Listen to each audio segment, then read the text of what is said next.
everyone, and welcome back to the Oddcast, a podcast for the study of modern visual culture. I'm your Edgerunner, Renu. And I'm your Cyberpunk Soup. This week at stands for Absolute Territory, because we will be sampling and also wrapping up the summer 2022 season in one big old combo episode.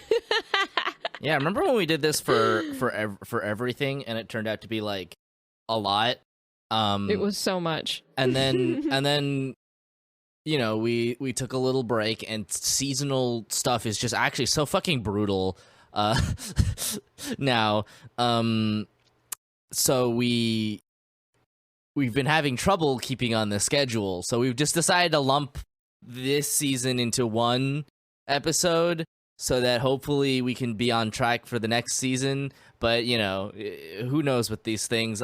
You're probably listening to this episode, like, not that long after the last one came out. But, like, the gap between recording that one and this one is, like, pretty substantial. And, like, I don't know why, but I always, like, it almost seems like I go out of my way to, like, specifically date these things, like, when we're recording. And, like, then I leave that stuff in the episode, and, like, it's bad, and I shouldn't do it. These episodes really should be, like, made in such a way that they don't, like, reveal the culpability of me as the you know, person who edits and uploads these things. But yeah, you really like to expose yourself. Yeah, let's just say we've been going through it. I've been going through it mostly. I mean, I was away for a month as well, so that was one of the main reasons why we had to lump the episodes together, was because I just wasn't here to record the sampler. You just weren't here. We thought about trying to get it in, but there just, like, was physically not enough time to record before you left. Yeah. I also thought you were going to leave a little later than I did, than yeah. you did. So, yeah.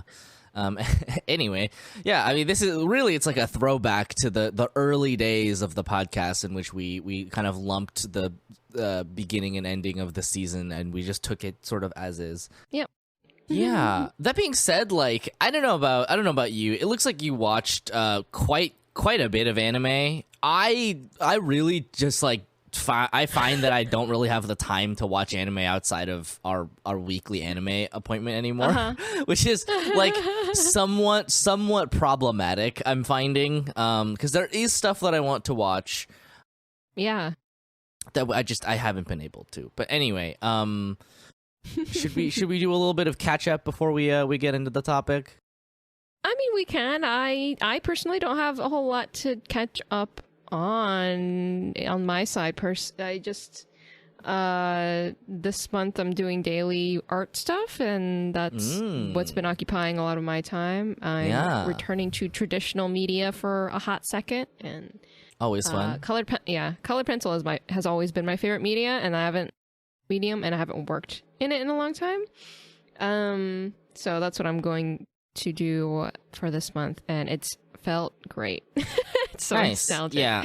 I know that, like, October, November is kind of the, like, self-imposed crunch months for creatives of different who's what's it's. I've been having trouble recalling specific words that I want to use recently, and I think it's just because, like, I'm just, like, I'm tapped out. But, like, yeah, I think I will probably try doing another NaNoWriMo push this year. Oh, really? Yeah, well, because I got, like, I looked back at what I have. I think I have about 20,000 words right now.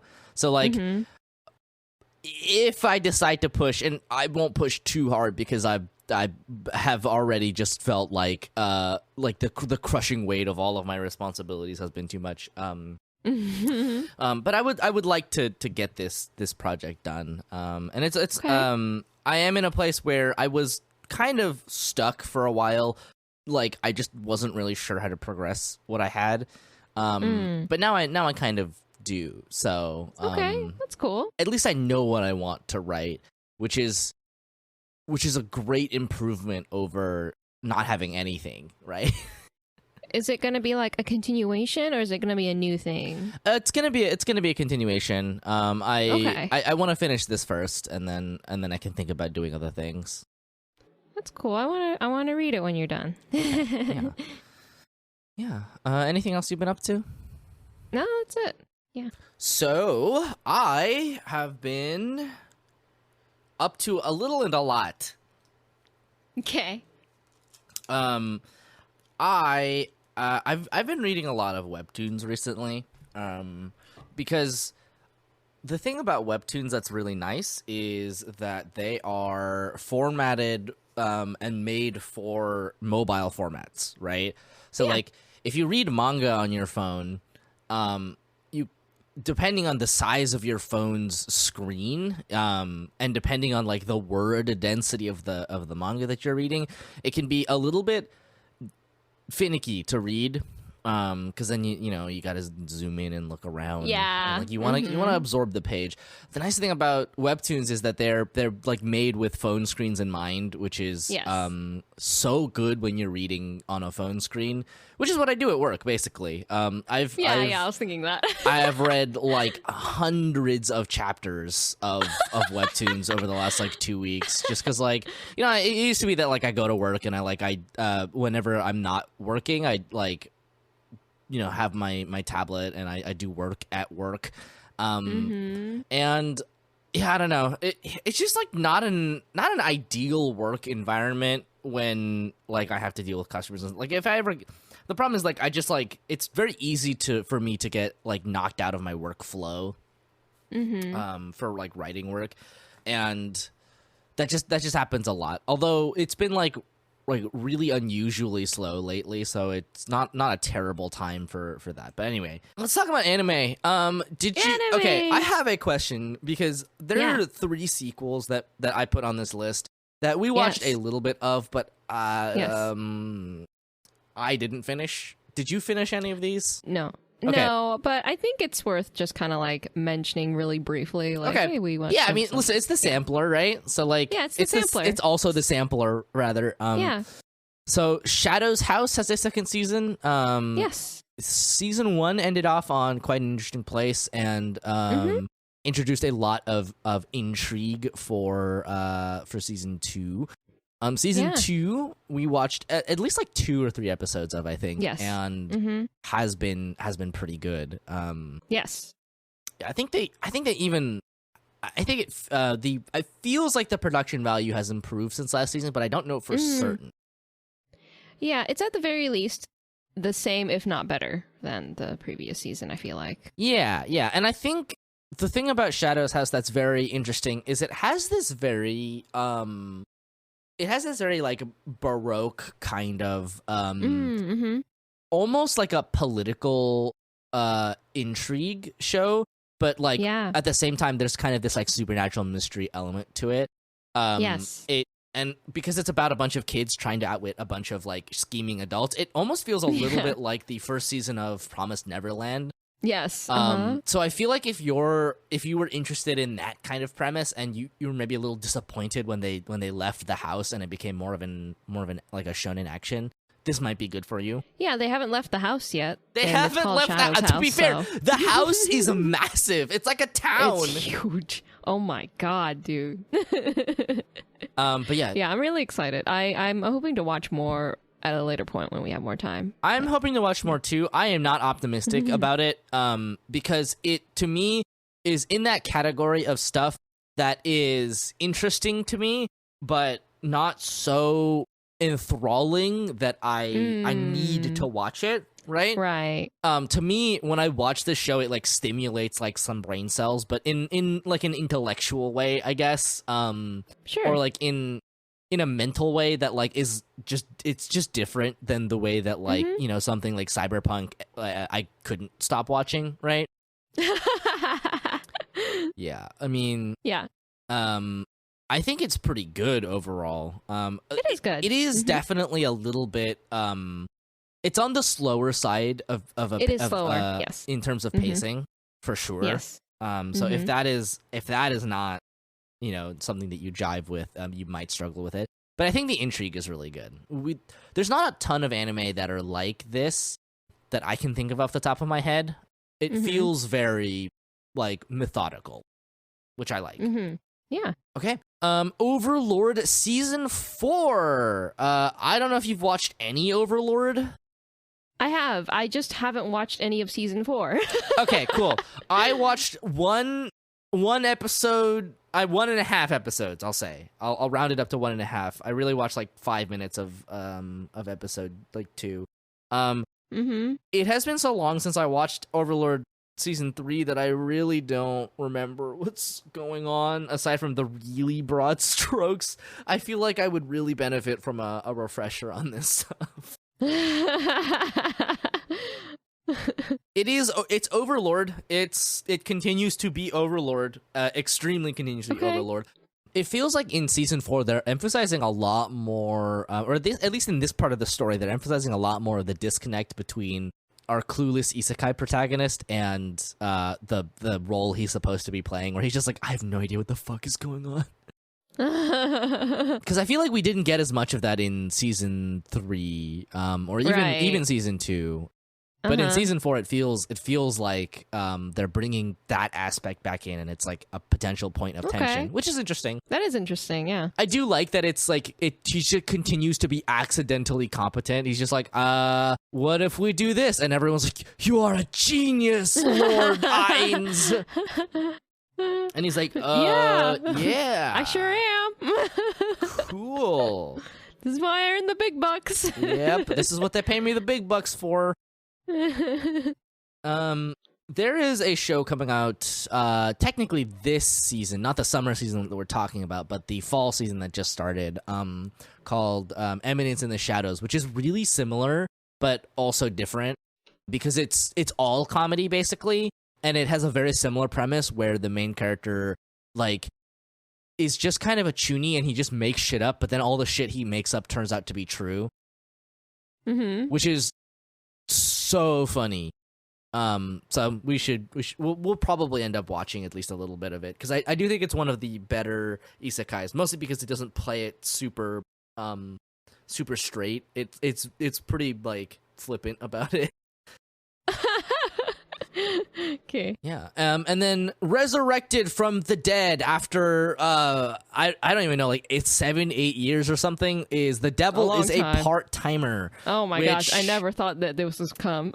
Which, like, I mean, there is just like something really delightful about seeing the world's premier reverse isekai come back into fashion. I unfortunately don't remember anything about season 1, so I'd have to watch season 1 to watch season 2, which is why I didn't end up watching season 2. But this was delightful. So I at least I remember it being delightful. So yes, it was delightful. I will be watching it. I think you don't necessarily need to remember a whole lot about season 1, but it does. So I watched the first episode of the second season, and it does reference kind of broadly some of the things that happened in season 1, but for the most part, the things you need to remember are the characters because they show up. Yeah, that's where I'm failing, right? Because I watched this like 6 years ago. Right, but then again, it does kind of gently remind you of like by kind of like hitting the characters' like main points, right? This is the servant guy, this is the heroine, this is, you know, like that kind of thing. This is the girl that has a crush on the main guy, you know, that kind of thing. They reference it in that broad way, so that you're like, okay, I don't remember this person's name, but now I remember what their character was. Right. And I mean, I'll go ahead and spoil, I guess, the first episode of the second season, but they start up a new arc with the mysterious child shows up and she's calling the two main leads her parents trope. Oh, delightful. We love that. Yeah, so that's kind of why I basically stopped watching after the first episode, because I as fun as I know that they'll make the show, because it was already really entertaining in the first episode, I don't know, that type of trope or arc or whatever isn't like really enough to grab me. That being said, if I have like spare time in the future, I'd be down to binging the rest of the second season because I love the series. But yeah, that's what they do. I mean, and literally, like, what is it? I guess spoils for Beware the Villainess. They just did that in one of their latest chapters as well. This trope specifically. Wait, what? Yeah. They have mysterious child thinks that the male and female leads in her life are her parents as well. Wait, is Beware the Villainess still ongoing? I thought this wrapped it's still up. going. No, they wrapped up the main story, but now they're doing like a whole nother. Oh, they're doing like part. side stories? Okay, I see. I am not going to lie to you. There is a very distinct part of me that was really just like I actually so part of my webtoon binge has been rereading Beware the Villainess, and Okay. I did like the majority of it. Yeah. And I understand the appeal of the male lead, but I just I just can't. Okay, I didn't talk with you about this because I didn't know if you had finished reading it yet. I'm also I once it was basically confirmed, you know, like with the male lead, who the male lead was going to be and who she was going to end up with. I lost I just listen. There, I feel so bad because like there's like on one hand there's really just like no reason for me to not, because like, you know, obviously Sure. you know the main character deserves a nice boy, Yeah. and like I'm not gonna be so greedy as to say like she should have ended up with the female lead. Because I'll say it because that's what I was supporting. They literally deserve to be together, and Yes. like she literally broke the story and fought God Literally, for her. yes. So Yes. like, but It's not that I hate the male lead. I just felt like there was a much more suitable option, and I was disappointed it didn't go that route. it's been a while. Really, I'll say, since I've seen like a male lead that exists like essentially for like the end game for the female lead. It just feels like the chemistry between them doesn't exist, at least not in a romantic sense. Like, no, and it felt so forced when they started. Yes, because exactly. I understood his feelings for her. Like, that to me felt more organic. But her falling for him felt bizarre. It felt so weird, so out of the blue. It felt so forced. And then, like, right after that, they started going on a date, and I was just like, bro, this is awkward. And it was awkward. Yeah, me too. I hated it. It's just I'm like, so glad. no, we generally tend to have very similar tastes and thoughts about things. It's just that my tolerance for bullshit is a little bit higher. But no, you're completely like on the spot correct about like just like 100% on the nose, like nailed it. I don't like the main pairing of that webtoon. I don't like the way that it ended. I don't either. And I'm not going to lie to you. I don't hate the male lead, but I immediately checked out of the bonus chapters as soon as I realized they were his backstory. I was like, I'm sorry, Yep. I really just don't care. Yeah. I'm so sorry. Like, It's like, I get it. He's a pretty nice boy, but he's just so bland.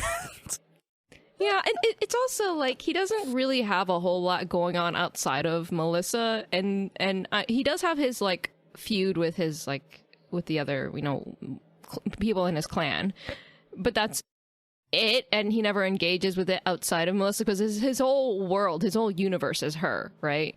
Versus, I like that the female lead has other stuff going on, like she's hanging out with her family, she's like got stuff going on with like the meta narrative in her story, right? Yeah, the author or whatever too. Like I liked a lot of the concepts in Beware the Villainess, and it is still visually a very gorgeous manga to look at. Oh, it's It beautiful, has yeah. very like It's very much like and I found that this is a term that comes up, but it's like a cider, which is like something that is like refreshing.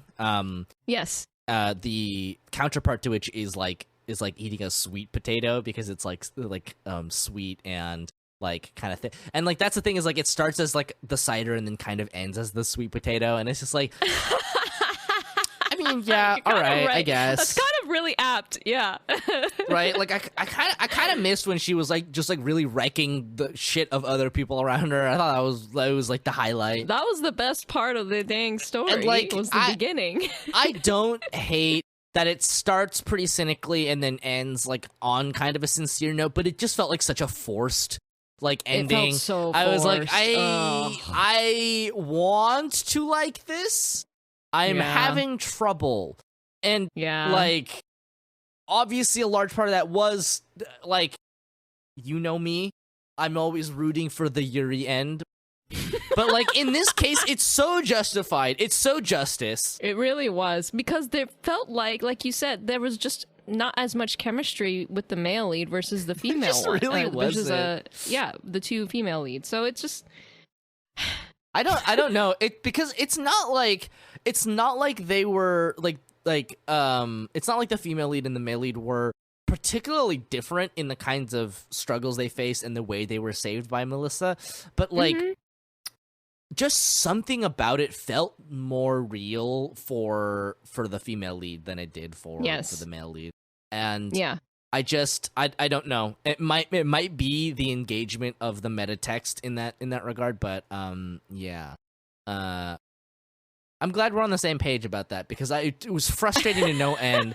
I was so frustrated. I'm really convinced that webtoons just have no idea how to end, which is fair. Like a lot of long-running web series tend to have trouble landing an ending that feels satisfying, which I think really has made me appreciate what Final Fantasy XIV did so much, because I don't think I've ever seen as satisfying of an ending to an arc of a story than what Endwalker was for a very long running narrative, which is really impressive. But anyway, enough about my current obsession. Beware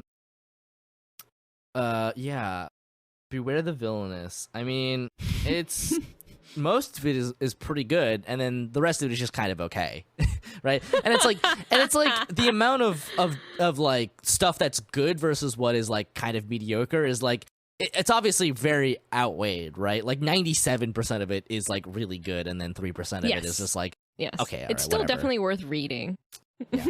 On that note, the one of the Villainous manga that we talked about on the Villainous episode, I Tame the Last Boss or whatever. I don't remember exactly what I'm the so title excited. Yeah, it has an anime, so we're definitely gonna start watching it. Yes. Yeah. So let's talk about stuff that we didn't finish. Which we sampled. We watched an episode or two of Yurei Deco, which is it is an anime by Science Saru about a world in which like Facebook is real life, which is interesting. Yeah. And simultaneously like it's like simultaneously probably where society is heading, and like also Mark Zuckerberg's wet dream, and like I hate that. But it is like many like augmented / virtual reality properties in which it is it's about a world in which the virtual and the real are intertwined in very intimate ways, and I think that engagement is the currency, if from what I recall. We watched this like many weeks ago, and there was a essentially like it seems like the inciting incident is that there is like a phantom thief that goes around stealing likes or whatever, right? And our main character is like, well, if we capture him on video or whatever, we'll go viral or whatever. You know, it's like you know, internet stuff. Yeah. I'm really intrigued in this. Part of it reminds me of Decadence, which obviously was something that we really liked. And it is by Science Saru, which is Masaki Yuasa's studio. I don't think it's directed by Yuasa himself. I think he's on break or something, which obviously he deserves. But like, the concept is interesting. I'm really curious to see where the narrative goes. Like, this is definitely something I would watch if I had some more time on my hands. But at the same time, I've realized something. Okay, so I've started listening to this podcast called You're Wrong About, which is it's basically like talking about like stuff in our cultural memory that we may not have all the facts to. So, you know, stuff like the Satanic Panic or the Postal Service, back when back when there were a lot of like postal service shootings, and that was like a specific thing that seemed to have been happening. And one of the hosts talked about how there's a certain mindset that you have to be in to watch stuff that you have been told is good, stuff that will blow your mind or change your life, right?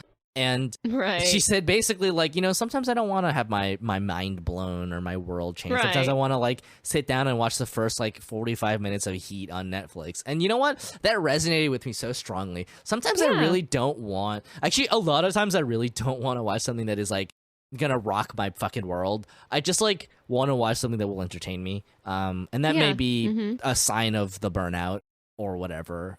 It may be a sign of the mild depression that I've been diagnosed with. But yeah, sometimes I just want to watch some garbage, or at least something that'll just like short circuit my brain into having a good time. Anyway, Yurei Deco feels like something I will have to think a lot about while watching, which is kind of what puts me off of watching a lot of it. Because I think there is this gradation of stuff that is like life-changing and also like easy to digest, and then stuff that is life-changing and hard to digest. Do you know what I mean? Yeah. You have to be in a certain like mood for it. I couldn't watch Evangelion for quite a long time because I just never felt like I was in the right mindset for it. And I was probably correct. Same. But yeah, Yurei Deco feels like one of those things where I'm just like, it's asking me to use my brain, I think, right? This is my expectation of it. It might not be true. It might have nothing to say at all. But like, it's about like social media and stuff. And like, that kind of stuff will always depend on who's writing it and how much actual experience they have with it, right? Because it's always one of those things where it's like, people can always gather these superficial aesthetics of something without understanding the actual underlying principles or the philosophy of it, right? And I feel like a lot of stuff about social media falls into that, because this is a problem where you can have something that is superficially about social media but doesn't quite understand the actual problems of social media, and it's just like, oh, look at people, look at how vapid they are and how much they don't care about things for real. They just care about likes and stuff, right? And it's like, yeah, like that's the aesthetics of why we hate social media, but then there's the like underlying principles of why we hate social media, which is, you know, like it is highly controlled by corporations and edges out other modes of existing on the internet. It is something that necessarily leads to volatile and encourages people to act in certain negative ways. You know, obviously, like, you know, hate mobs, like anonymous hate mobs, or, you know, the thing that people talk about, right? And all that kind of stuff, right? Like that, those are real problems that social media has. But a lot of times when people write stuff that is critical of social media, it's like, oh, look at how vapid people are. They just care about likes. And it doesn't examine why people care about those things. It's just like they don't care about real things because they're not smart. And that's just not the case. It's that, you know, we live in a culture that essentially necessitates this as a mode of being, right? Like like I do think that one thing that Yurei Deco has is that engagement as a currency is very real about and accurate. It's a very real and accurate way of describing the way that things work on the modern day internet, right? Yep. Mm-hmm. You know, the social capital that you have from having a lot of eyes on you is so powerful that people make careers off of it, right? Exactly. Like, this video is sponsored by Surfshark VPN. Oh my god. This video is sponsored by NordVPN. This video is sponsored by Audible. This podcast is sponsored by none of those things. We're sponsored by our lovely patrons. We're sponsored by our lovely patrons who make this podcast happen. Although I'm not gonna lie to you, if a big company did reach out and was like, "Can you do an ad read?" I would have to think about it really hard because I do want to escape doing food service for the rest of my life. But like, you see the point, right? Like that's exactly what I'm talking about. Exactly. It's engagement can legitimately determine someone's income. Yeah. During this and age. it's like it's also one of those things where people don't realize how hard of a job a lot of people, okay, I won't say all people, right? Because I think there are a lot of people that do recognize this. A lot of people don't recognize how difficult a job being a quote-unquote influencer of any kind of type is, right? Because there's all the stuff that happens that you can see that seems very easy, and then there's all the stuff that happens underneath, which is very difficult, right? Mm-hmm. Like, all of that stuff requires work, and traditionally that work has been undertaken for, you know, in the professional industry by a team of people, but people just do that by themselves because you're your own advocate on the internet a lot of the time, right?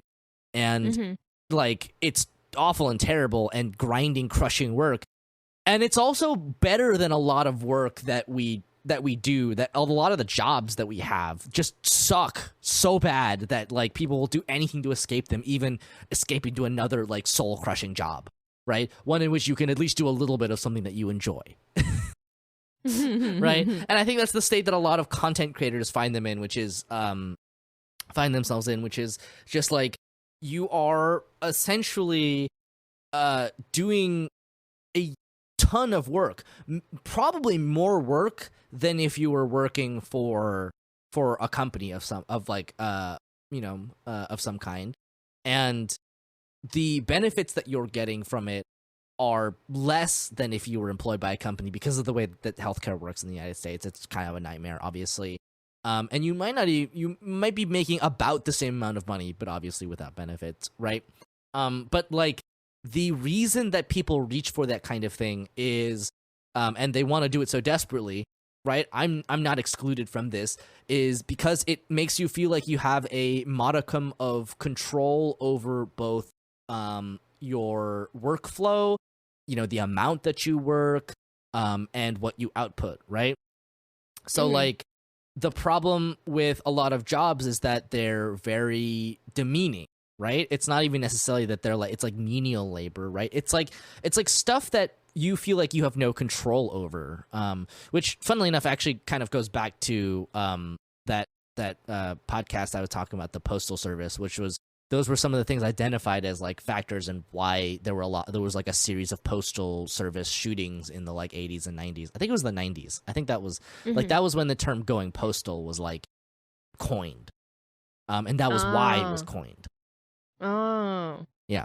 So anyway, that's my rant about content creation. I bet the rest of the show is good. Science Saru like very rarely misses. Yeah, I think it could be worth checking out if that's a topic that interests you. Yeah. You know what it kind of reminds me of, actually? And this is probably, you know, obviously because it's by Science Saru, but it actually reminds me a lot of Eizouken, just aesthetically. Oh, and kind of sure. vibe-wise also a little bit. Yeah, I think somewhere between Eizouken and Decadence is this show. Yeah. So yeah. That's intriguing. I hope to check out more of it, but I really do make no promises. I can barely keep up with what I... Right. All right. Next. RWBY Ice Queendom, which we watched like an episode of, I think. Yes. And I didn't finish this, obviously. It was interesting. It felt way more cohesive than season 1 of the original RWBY was, and that makes sense because they actually have professional writers and people experienced in making a show. Right. There were obviously still areas of lesser focus. And in general, it's funny because actually it's quite a faithful reproduction of RWBY. In that almost all of the good animation is saved for the fight scenes, and they do look gorgeous. Yeah. I think what is it? We have heard like what happens later on in the show, which is that aside from the faithful recreation in the beginning, it goes off into its own side story that kind of fits into the narrative. So if you're only watching like the first couple episodes and you're like, oh, this is just like the original show, it's not. They kind of like make a careful separation of these are two separate things so that you don't get any value taken away from the original show. Right. So yeah, I do like the treatment that we did see, and honestly, I would have been really happy if they just did that for the rest of RWBY to just kind of like bundle things up very nicely, because there are really glaring things that about the original show that like just story wise, I would say, writing wise, that are just like I 100% agree. I very strongly think that there is real value to be had in going back and just like remaking like RWBY, and I understand why the hesitation to do that exists, largely because the first 2.5 seasons of RWBY are the seasons that were made with Monty working on the series, right? Yeah. And I think that it would be very difficult to essentially rework that, right? Without feeling like you're kind of, forsaking the work that has already been done, right? It's exactly, it's quite an unfortunate situation because it feels like this like irreplaceable treasure. But at the same time, I do think that there's value in going back and just having like a couple of writers, maybe like one or two, just cohesively rewrite the series so that it works. Just the writing, right? You don't need to touch like the animated work that Monty put in, but like the writing is like such a huge problem to understanding the world and the story, and it kind of like holds back what is essentially like a show that is like super well beloved by its fandom. Like it would just elevate it. I think there is value in having kind of a side story that does not progress into the main plot, because I think that was a large part of what was missing from the original series was they had because it was essentially the first Western indie anime project, right? It suffered a lot from trying to emulate anime, but without having the resources, expertise, nor runtime, just sheer runtime to pull it off. Yeah. Right? So they have this like kind of school thing going on, and they're trying to balance that with being like hunters of supernatural beings, right? And that's not an abnormal thing for an anime to tackle topic-wise, but when you cut down on the amount of runtime, and we talked extensively about this during the RWBY episode, but when you cut down extensively on the amount of runtime that you're given, right, or that you can manage, if you have those scenes of them just being kids and goofing around at school and having school problems, it's going to take up 80 to 90% of the runtime, and so it's going to feel like you're wasting a lot of time because there is a plot that wants to be progressed but isn't being progressed, and most people will find that frustrating. I find that the parts of like the kids interacting with each other is charming in its own way, and I see what they're going for and I like what they're going for. It's just not correct for the amount of time they were given, right? So like it would be really nice for something like this, which is an anime reimagining, like a 2D anime reimagining, to lean more into it, which is what it feels like they did. It feels like they built so much more into the backstories of these characters and gave a lot more thought to what was going on in the background before they arrived at where we start the series, right? And like, they have obviously the benefit of all that stuff kind of being written now, right? RWBY's on its whatever season, but being able to go back and just redo all of it and just make it, you know, cohesive and fix the stuff that you don't want to that you like kind of messed up the first time, right? Like the first episode of the RWBY anime like gives you an explanation of the world, and it gives you an explanation of like how like the powers and stuff work, and they don't have to make a separate other side show to explain the basic world building concepts. It feels like they were able to actually incorporate them into the narrative in a way that makes sense. That was the most impressive part, I think, Really of episode 1 of this anime, was how they condensed the lore into such a sensible manner. They put it right where you needed it. You understood it, and then it proceeded with the rest of the show. Yeah, this is what's actually frustrating to me, because like when you boil it down, the actual like power system of RWBY is very well established. It's not well established, rather, because that would require them to establish it well. It's well thought out, and I suspect that this is because this is like, you know, I suspect that this stuff came from Monty, but like, you have no idea what's going on if you just watch the, like, you know, the original series. But like, essentially, you have your aura, which is essentially mana, right? It's MP.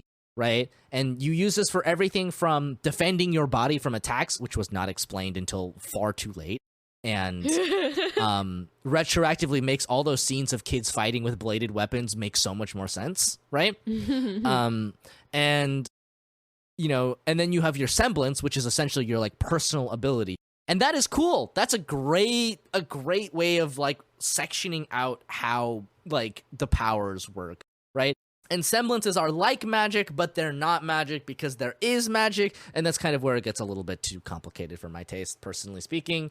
But I understand what was being strove for. I think is the word I'm looking for. Because like, yeah, if you read any like webtoon or isekai that's like kind of in a fantasy-ish setting, or even like there's a very popular genre of webtoon that is essentially dungeons appear in the real world, and this was, I think, largely popularized by Solo Leveling. But like dungeons appear in the real world, and society has changed drastically, right? And I have a lot of thoughts about that. Oh boy! But now is not the time nor place, because this episode would be 4 hours long if we did. The idea of somebody having a personal ability is very common, and having stats like HP and MP very common, right? For RWBY, obviously, it's boiled down even further, just like you have your body and then you have your aura, and your aura is your MP bar, but it's also technically your HP bar, because if you lose all of it, you will not be able to defend yourself from attacks, and you'll die if you get hit. And that's great. Personally, like when I think about fantasy, like I have a very similar conception of it, of just like, I think it's interesting when people have like personal abilities like that. We've strayed a bit from the topic. It's RWBY. And it's RWBY, but a little bit better. And that's kind of all I have to say about it, aside from what I just already said about it. Okay, Engage Kiss, which was extremely weird. So I don't remember why we decided to watch this, aside from the premise being vaguely interesting. The animation is like good, kind of like distressingly good in the fight scenes. It felt a lot like, what was that series we watched that was about the maestros? Oh, I legit do not remember the name of it. The name was like strange. I don't remember the name of this show, but it reminds me of that show, except the writing is worse. which is amazing. Yeah, I think something about the fight scenes reminded me of that anime. It reminded me a too. lot of that anime in terms of the fight scenes. But then everything else about it was just so insufferable that I couldn't bring myself to watch it. Yeah, there's like, it was like stuff about, like, they live in a floating city, I think, and there's like devils, and like he, I guess, seduced a devil and she fights for him, but only if they make out first. Yeah, Which it's kind of like it feels like it's kind of going for that Mirai Nikki audience. Yeah. Yeah, it was like so off-putting. Like, I didn't really enjoy any single character in the entire Me the neither. entire episode that we watched. They're all like kind of annoying. It felt insufferable to watch. Yeah. Like, I don't know if this is based on a manga or what, but it just like it just didn't go. You know when something just like doesn't click with you and you can feel it grinding your gears? Yeah, I was there. That's where I was. Just barely putting up with this show. Yeah. Oh, okay, let's see. It's a mixed media project created by Aniplex. So there is a mobile game follow-up being developed by Square Enix under the title Engage Kill. Whoa! Wow, what a difference. Oh my god, what a difference in mood. All right, that's wonderful. I wish you the best of luck with that. Yeah. I can't with this show. I straight up just can't. I think if your tolerance for like anime bullshit is like higher than mine, I bet you can watch this and you might enjoy it. Oh, sure. Yeah. I'm sure there's people who like the show. Yeah. Okay, let's talk about Call of the Night, which was really interesting, pretty funky fresh. I think Tact OP is the name. Tact OP Destiny. You right. That's it. Sorry, we were already in the next show. No, it's fine. This All right. was important. Anyway, Call of the Night. Yeah. So, Call of the Night is a show about a let's see, hold on, let me look this up here real quick. A 14-year-old boy and a vampire. Oh god, he's 14? Yeah, he's 14. I didn't realize he was so young. So this was an interesting show. The opening song was really good. And the graphics of it, I think actually the aesthetics of this show are like really, really top notch. It feels very interesting visually to look at. Which I really enjoyed actually, and I enjoyed also I really enjoyed the aesthetics of the nighttime scenes and how they captured what walking through a city is like when it's like really late and like the only people out are like businessmen who have been out drinking for the last like 6 hours, right? Yeah, I have no idea what the rest of the show is about. But like, it's just about a kid who's like kind of disillusioned with the system and is like, I'll just stay up all night. I can't go to sleep. And then he meets a vampire and he's like, can you turn me into a vampire? And she's like, well, there's one problem here. And it is that we have to be in love. And he's like, huh? And then he starts trying to make them fall in love with each other so that he can become a vampire. Yeah. This show, it is the original creator of Call of the Night is the same person who created Dagashikashi. And the character designs are extremely Dagashikashi. So if you're really into like the girls that make the crazy eyes, I think you'll really like this show. But also it is definitely that. Also, it's like it's just kind of a like, I don't know what it was about it, but I think just the general style of it was just so good. That I did feel compelled to keep watching. I really might actually go back and watch some more of this. Yeah, I think it would be worth a revisit just because, like, yeah, it was well done. Yeah, it was very well done. And it was very interesting to look at. They played a lot with imposing shadows, but they were like flat colors, which gave it this like kind of like construction paper cutout kind of vibe to it. It felt just visually like one of the more interesting anime that I've watched recently. Yeah. So I would definitely be more interested. I would definitely be interested in watching more of it. Okay, Bucchigire. Man, this show was so weird. It was a strange show. It was definitely it felt like for a younger audience. It did kind of feel that way. Like, it didn't feel like it was for us as like people in the adult part of their lives. It did feel quite appropriate for somebody who was maybe like 12.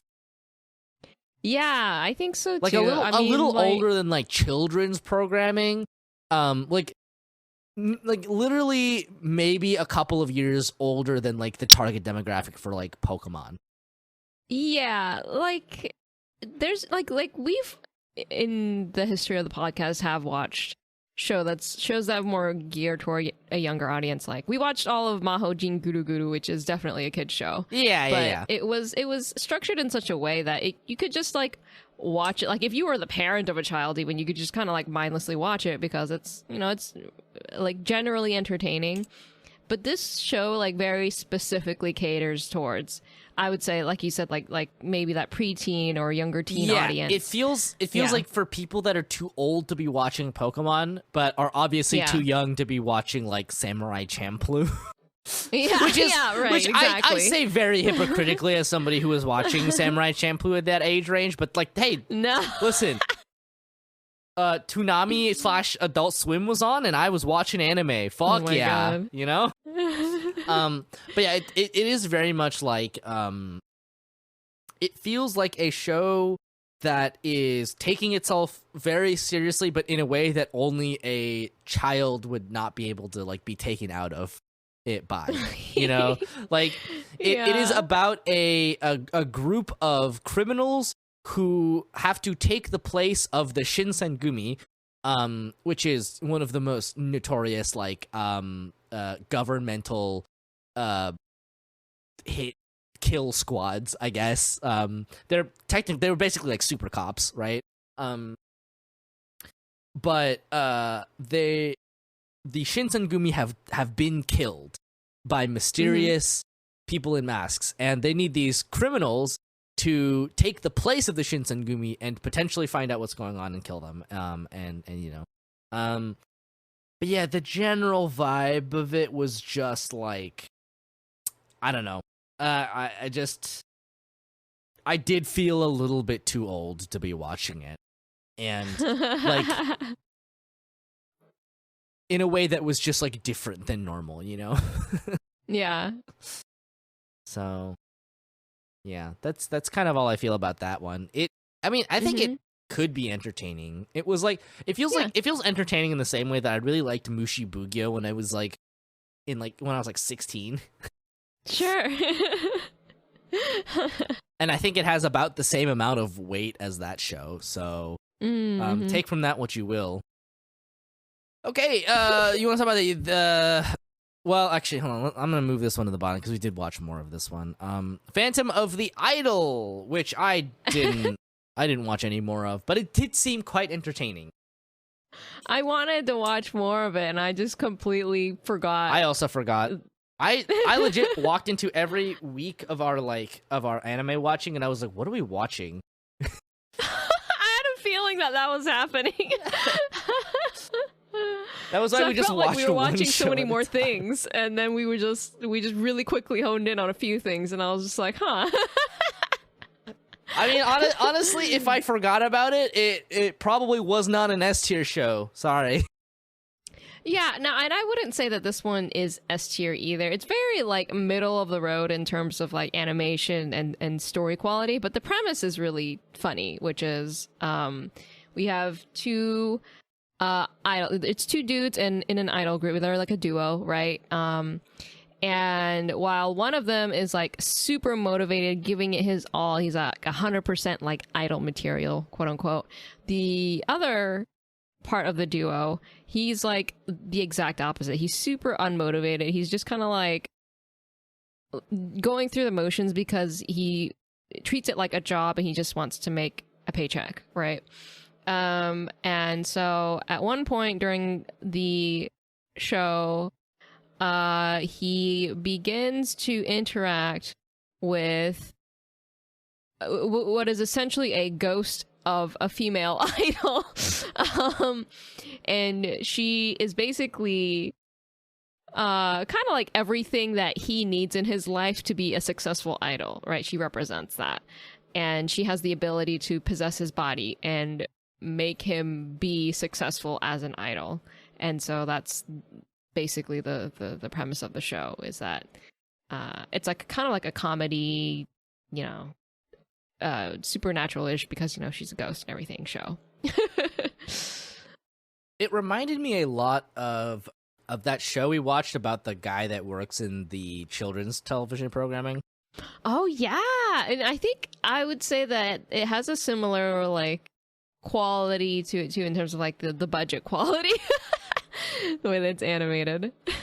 It very much felt like it was a lower or like middle or sort of priority show that was just meant to like be an anime adaptation of a serviceable anime adaptation of a, you know, of a gag manga. Yeah, and I would say that this feels similar, where like both of them have really funny premises, and it's just like if you'd want something kind of really light to watch, or like have something playing in the background while you do stuff, I think this is a pretty good show for that.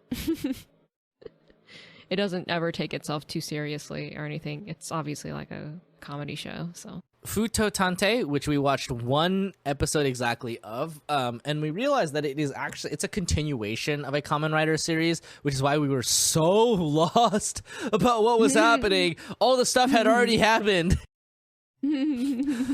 That's mostly why we didn't continue watching it. It seemed fine otherwise. Yeah, no, I'm definitely interested in, like, I do want to watch this. I just am debating whether I want to go back and watch the prequel, or I guess like the series that it's continuing from. Yeah. Yeah, it feels like we need to watch that first to not be lost, which, I mean, we could. Yeah, definitely. Yeah. Okay. The Yakuza's Guide to Babysitting, which is an interesting show. It feels very much like it has an extremely similar vibe to a lot of the other like father-daughter shows, which is funny because he's not the dad, right? Yeah, there is the dad he's there. just babysitting a child, and the dad is fine and alive, but he's also a Yakuza. Yeah. It has a very similar vibe to stuff like Sweetness and Lightning, which is good. It is like, it feels very sweet, like it's a very like sweet anime. Yeah. It's not like there's like raucous laughter happening because of jokes or anything. Like there's no like real like bust a gut gags. It was mostly just like a very straightforward sweet show about a little girl opening up to her babysitter, who also happens to be a terrifying Yakuza. Now, we watched like 8-ish episodes of it, and most of the episodes were pretty similar, right? It's just like being a surrogate father, essentially. The thing that we couldn't get over, which I think is really funny, is that every time I looked at the main character of this show, I was just like, this looks like my original character. This looks like my original character. This looks like my OC. My OC. Like, you know what? It really does look like your OC as a Yakuza. It's just very funny. When you I don't know how common this is. I assume this is fairly common. I definitely know a couple other people who have this, where like you watch a show and you're just like, oh, I'm projecting my OC onto that character for sure. And this was a situation where I couldn't stop thinking about it. I was like, this is like a show that was like made for me, ? I don't understand. How did you get this market research? How did you know that I'm the market? How did you tap directly into my brain and formulate my OC on the screen? I don't understand. It was like a sniper shot directly for my brain. Anyway, yeah, it's pretty good. It's very straightforward. Mm-hmm. There's no like real twists. Yes. It's literally Yakuza becomes softer because child becomes more outgoing because of father figure. And you know, honestly, sometimes you do just want something that makes you feel good, and this definitely will do that for you, especially if you like watching like a cute babysitting show, and then you get to watch him bust some heads. It's actually pretty satisfying. They're like, oh, he's a wimp now that he's taking care of a child, and he's like, yeah. I heard you talking shit. What'd you say? I can hear you. Okay, let's talk about Isekai Ojisan, sort of, because we're gonna watch more of it, but there's only 7 episodes out according to Netflix, which interesting. That's a choice. Thanks. Netflix. Like, I assume there's more of this show. It didn't feel like we had an ending episode. Not that this is particularly a series that has like really strong ending points, but like still. No. Isekai Ojisan is about a guy that gets isekai'd in like the 80s or like the 90s at most, and then comes back 17 years later. Or no, maybe I think he was just born in the 80s. Actually, I think he was like 17 when he got isekai'd, and that was in like, because I think the manga takes place in 2018, so he would have been isekai'd in like 2002. Okay, these specifics don't matter, but anyway, well, they kind of do.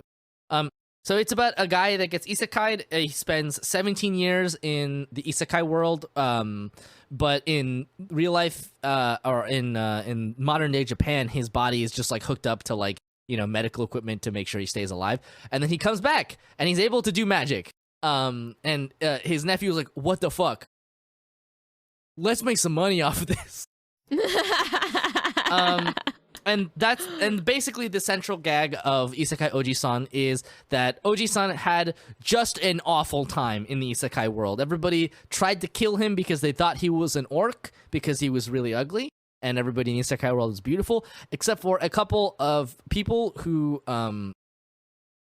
warmed up to him, but he was a socially awkward person, so he just didn't engage with it, and he didn't know what a tsundere was because he wasn't around for the advent of the tsundere, sort of. These people may or may not have been definitely in love with him, and it frustrates his nephew to no end to learn that he could have had a harem, and he didn't. He didn't know. This is a very specific type of like sort of cringe humor. I'm gonna say it's like more on that end of the spectrum, where the humor is like, it's almost like anti-humor. It comes from the fact that this stuff is just so like comically terrible. It's like, oh my god, how did it's like yeah, I almost got assassinated like 40 times. Like, wait, what? And he's like, oh, let's see, not this one, not this one, not this one, not this one. And you're like, oh, what you saw? and essentially it's like it is a mix of that. It's a mix of jokes about the very specific era that he got isekai'd from, which was the Sega era, when Sega was still making consoles. He comes out of his isekai coma and he learns that Sega lost the console war, and oh man, would not want to be the one to break him. Would not want to be the one to break the news to him about that. Jesus. Yeah. It was basically his reason for being able to persevere through the isekai world. He comes back and Sega just like only makes third-party games now. Yeah. Oof. Yeah, and that's basically it, right? It's like Oji-san had a terrible time in the isekai world. He could have had a better time if he was more socially adept, but he wasn't, so he didn't. And then he saved the world and he came back. And now he has to live in modern day Japan. And he's like, oh shit, I need a job. So he becomes a YouTuber with his new isekai magic. And I think it's funny. I actually do. I find this show quite endearing, as much torment as it puts Oji-san through. Because there's like, it's kind of like the humor comes from the fact that he's just like an older guy that missed all the technological developments. So he doesn't understand things like the internet or smartphones. And there's a kind of like, it's kind of like, I don't want to say it's necessarily laughing at his expense, because it kind of is. But at the same time, it's also kind of like, it kind of turns a mirror back on the rate of our like technological progression and how much things have changed in like 17 years, which is really not that long of a time. And how completely incomprehensible that is to somebody who, like, you know, was in a coma. And this is funny because it reminds me a lot of Yakuza, where in the beginning of Yakuza 1, Kiryu goes to prison for like 10 years and he comes out and he's like, what the fuck is a cell phone? I think Kiryu went to prison pretty similarly in time to like when Oji-san got isekai'd. Maybe a little bit before. Like I think he got jailed in the 90s or something. But anyway, yeah, so it's like that kind of humor, but also there's like this kind of like, it's funny because you can tell that the nephew like does care about his uncle, and it's like very sweet at times. It's so cute. And like it's not like the joke is like, look how dumb Oji-san is. It's like, I mean, he couldn't have known, you know? You were like cringing along with the nephew because you're like, oh, your life could have been better. We could have fixed this. You could have had such a great time. Oh, and it's like, it's clear he cares about his uncle. Anyway, it's pretty funny. I did laugh out loud quite a couple times watching this show, which is it's pretty funny for sure. I enjoy it. I'm glad that it has some amount of success. Okay, let's bob Lycoris Recoil. Which is a name that makes sense in Japan because it's Lycoris Recoil. So it's like, it's kind of like a play on words, but in English when you look at it, you're like, what is this? What is this? And I don't know if it's pronounced like licorice, in English or Latin or whatever we pilfered this name, or if it's like Lycoris. But essentially they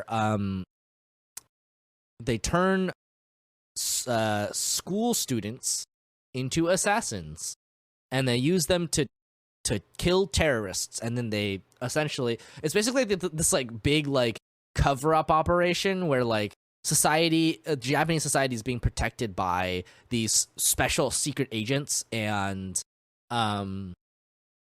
nobody is the wiser. There's like tons of terrorist shit happening, but it's all being covered up for the sake of a peaceful society, right? The thing about the like Lycoris, whatever, is it's the spider lily plant, which in Japan is heavily associated with death. it's like a funeral plant, I think, or like I think they like maybe it's because I don't I exactly remember the reason why, but it's like they either grow well where people have died or they're used as funeral plants. I don't remember which one. It's also like they're red, so like, you know. But man, how do you explain the rest of the plot? Like there's a Lycoris agent that goes maverick and disobeys orders, and so she gets demoted. She does it to save a colleague, but she gets like demoted and gets sent to basically like the shitty Lycoris. I'm looking up how to pronounce this right now. I can't handle this. She's the straight-laced assassin type, right? So she takes her job very seriously. All she wants is to be reinstated back in the main squad, the main group or whatever, but she gets relegated to this cafe that is being run by the organization. And while there, she meets definitely just her BFF, not the love of her life friend. Okay. Google tells me that it's Lycoris. Lycoris? All right, Google. In Japanese, it's Higanbana. Oh, okay. That makes sense, actually. Yeah, so she meets, I think her name was it Chisato? Yeah, Chisato. Yeah, Chisato. Who is this, like, very bubbly, Lycoris,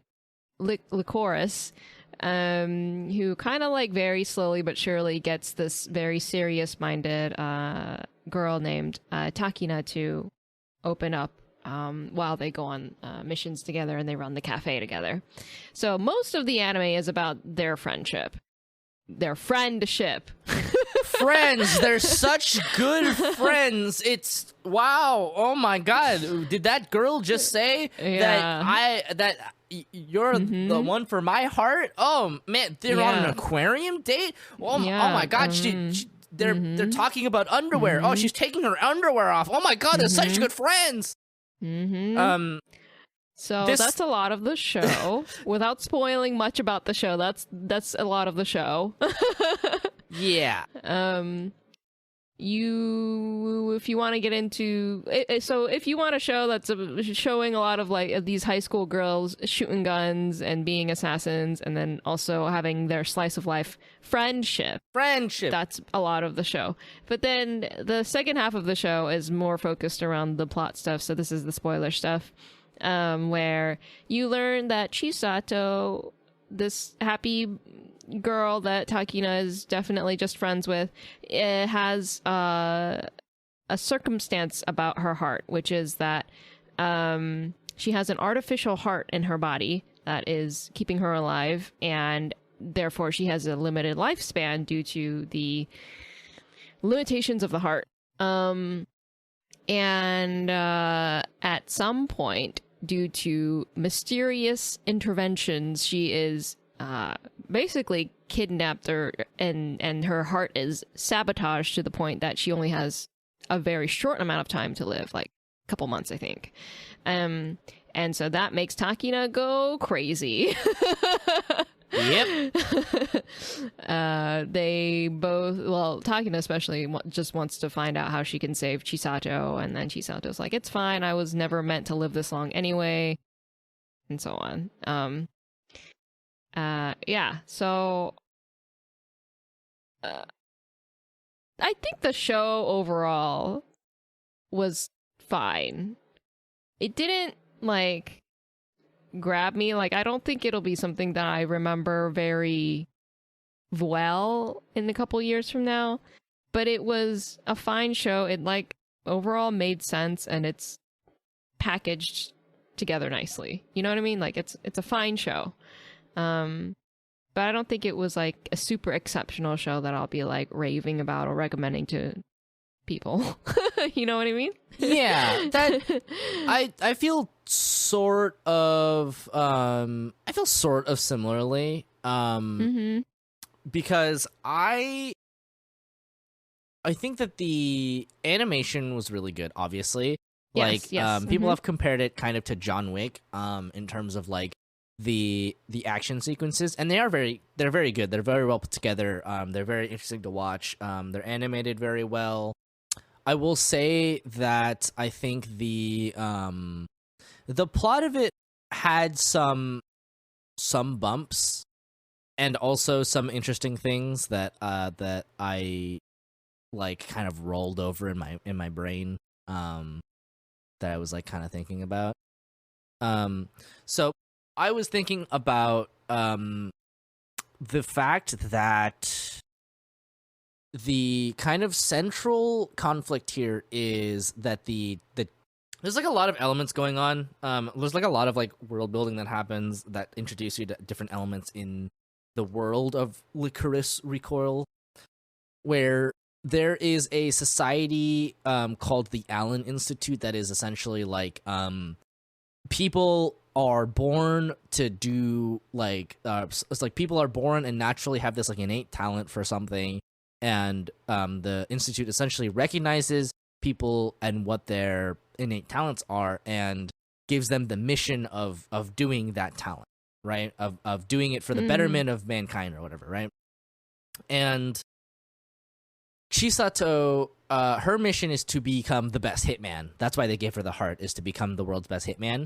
And she really goes against it, because she is essentially, because she was given another chance at life, she's like, well, everybody should be given another chance at life.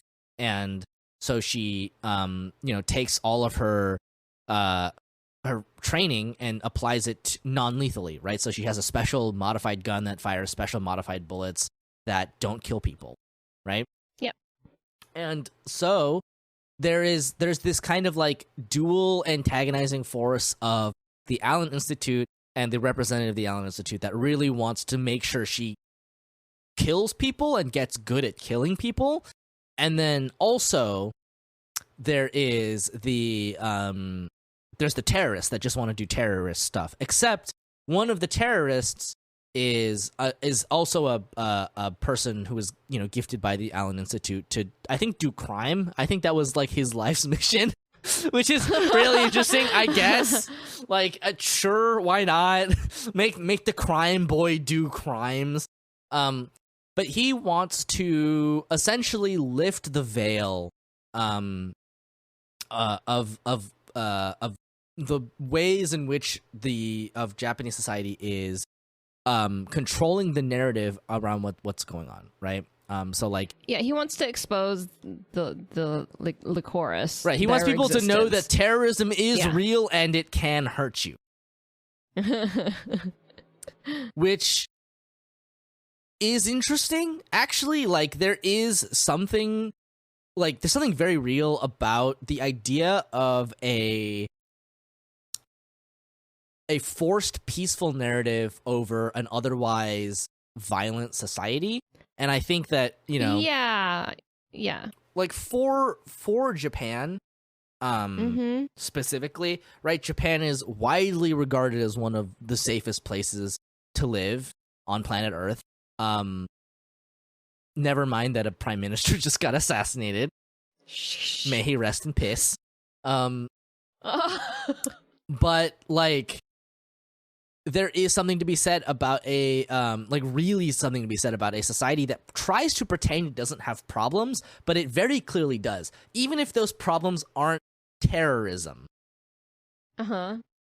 Right? So like, even if the problem is not that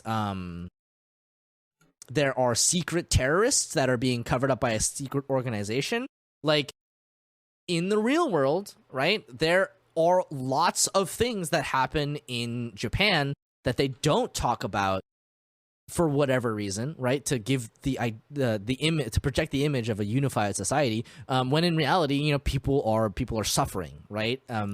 So like, for instance, in Japan very specifically, there is obviously just the treatment of anybody that isn't Japanese. There is the treatment of anybody. It's a lot of racism problems in Japan. I don't know if you could tell this. It's anybody who's not Japanese, but anybody who is Brazilian specifically, Korean specifically, Chinese specifically, or half Japanese and half something else, right? They have a term for people who are of mixed race that they literally call hafu, right?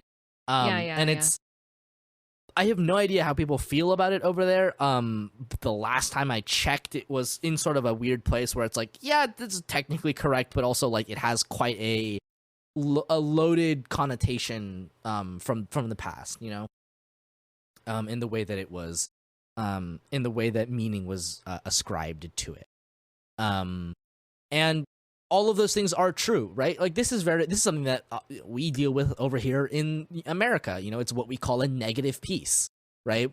Where like things are peaceful, TMCR, but also like, you know, ignore all the violence that we do and don't talk about, right?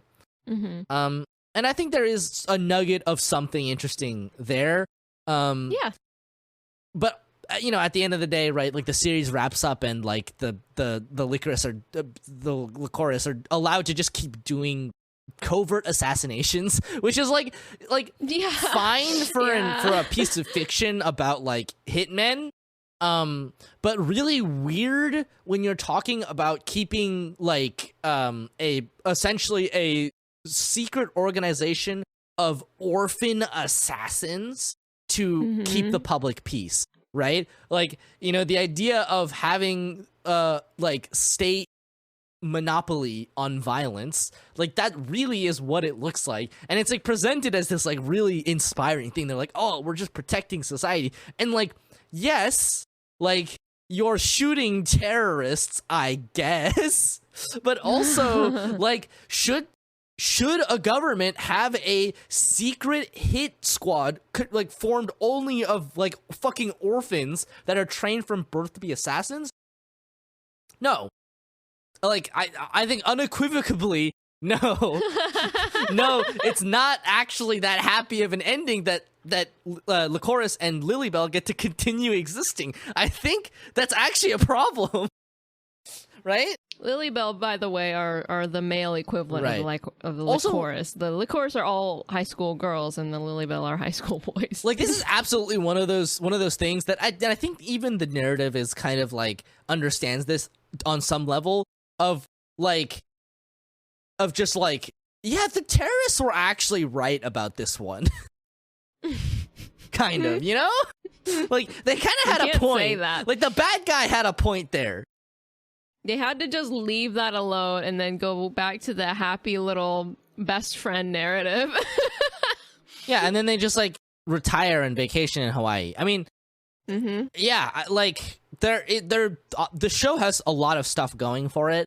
You know, it is, it's very rare that we get like, you know, a non-Japanese person in an anime that is depicted respectfully and, you know, sensitively. I did like him. And like even rarer that they just like don't make a point of bringing it up, right? Like the fact that Mika is like ostensibly this like, you know, this black guy, and nobody like talks about it. It's just a normal part of existing in the world. Yeah, he's a black guy, and he's also like LGBT. Yeah, he's also gay as hell, and he's also like pretending to have a disability, which was not great. That part, we didn't like that part. That part could have been better. But it felt very much like they gave him this like samurai master role, which was cool. I really enjoyed that, right? The fact that he's just like, you know, a warrior doesn't reveal all his tricks. You're like, cool. That was like a very like, it was a shot, like a weirdly Japanese thing that you've ascribed to this character. Yeah, which is like a sign that you've kind of accepted that, and you've like, yeah, I think that's so cool. You've like integrated him as part of the world, because like, yeah, you know, black people do live in Japan. And yes, they have one hell of a time living in Japan, I would imagine. They sure do. Given all the things I just talked about Japan being really fucking racist. Yeah. But I think it's cool. Like, when we talk about, you know, diversity, there's like a lot of stuff that we talk about in regards to diversity, and like, we've in at least here in our media, we've moved past a need to have everything be super diverse and moved into more talking about like very material reparations or like very material benefits, which is like putting marginalized people in charge of things, right? Giving them the actual power to be able to do things. But in a place like Japan, where the culture is so there's like such a hegemony, right? It's very much still in a place where that kind of representation is actually important to normalize that stuff. Mm-hmm. So that was like really cool, and like especially like, and I feel like part of it was like there is an implicit implication that he's like an American expat, right? Because like the person he talks to is very clearly like a guy from like America. He's like a white dude from America, and it's like, okay, what does America have, right? In the eyes of a Japanese person, like what does America do? And it's like black gay people, and it's like, well, okay, like I guess. Diversity. Yeah, we got him. And it's like, okay, yeah, like fair, I guess. But at the end of the day, it is still cool. Now, obviously, like there's a bunch of stuff also floating around about like, why don't they just let Takina and Chisato kiss? I don't get it. They've already devoted their lives to each other. Yeah. It's just gotta be that way. They just have a very close female to female friendship. Yes. Like it is very much in the realm where it is clearly they weren't really intending on writing it like romantically. So I'm begrudgingly fine giving it a pass. It's like I can tell that it wasn't their intent and they did it vaguely. It was just weird because they have like a character that is really heavily implied to be gay, and then like these two characters like kind of devote their lives to each other and they're just partners. Right, yeah, that's exactly how I feel. Yeah, it's just a bit strange that but they drew the line there. I mean, yeah, it was definitely entertaining. If you want to watch a bunch of schoolgirls like do cool shit with guns, it's some of the best like gun choreographed combat in a piece of media, really. Since, I mean, really, like John Wick, right? Like, yeah, it is what it is. The action scenes are done really well. Yeah, I just, I think the story is like only okay for me. Like, just me personally. I think so. I think so too. There's a lot going on, and like overall, it comes out to be pretty good. Yeah. Did it change my world? Probably not. But I really did. No. I really enjoyed watching. Pew Pews. So. The Pew Pews. Okay. And the last thing that we all watched together and finished is Cyberpunk Edgerunners, which is the hot topic of the season, really. So this Cyberpunk Edgerunners is a anime adaptation of the Cyberpunk property. The Cyberpunk property being the tabletop role-playing game created by Mike Pondsmith, of which the game Cyberpunk 2077 is also an adaptation of. And it is it's done by Studio Trigger and directed by Hiroyuki Maishi. You know, the fucking guy. This show was really good. I feel like it was a show that we could have just done its own episode on. That's how much like it like brought to the table. I 100% agree. I could definitely sit here and talk for an hour and a half about Cyberpunk Edgerunners. Cyberpunk Edgerunners. I will try to keep it condensed. I will just touch on the main points that I want to touch on, mostly because I have a lot of thoughts about Cyberpunk Edgerunners. I have not played 2077, but I do think but okay,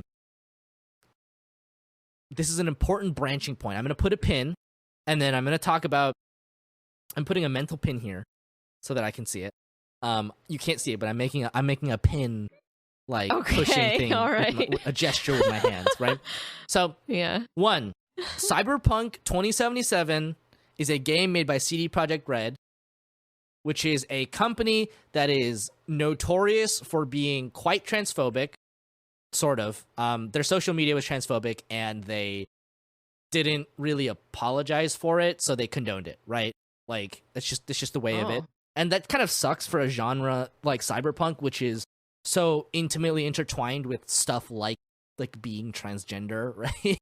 like being the other crowd, so to speak. Right, exactly. Like being marginalized in a very powerful monoculture, and exactly being being able to transcend the limits of your human flesh. Like, where does the mind end and the flesh begin? Right, all of those are questions that Cyberpunk entertains.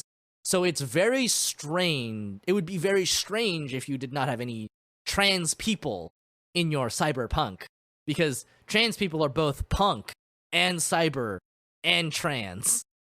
All right.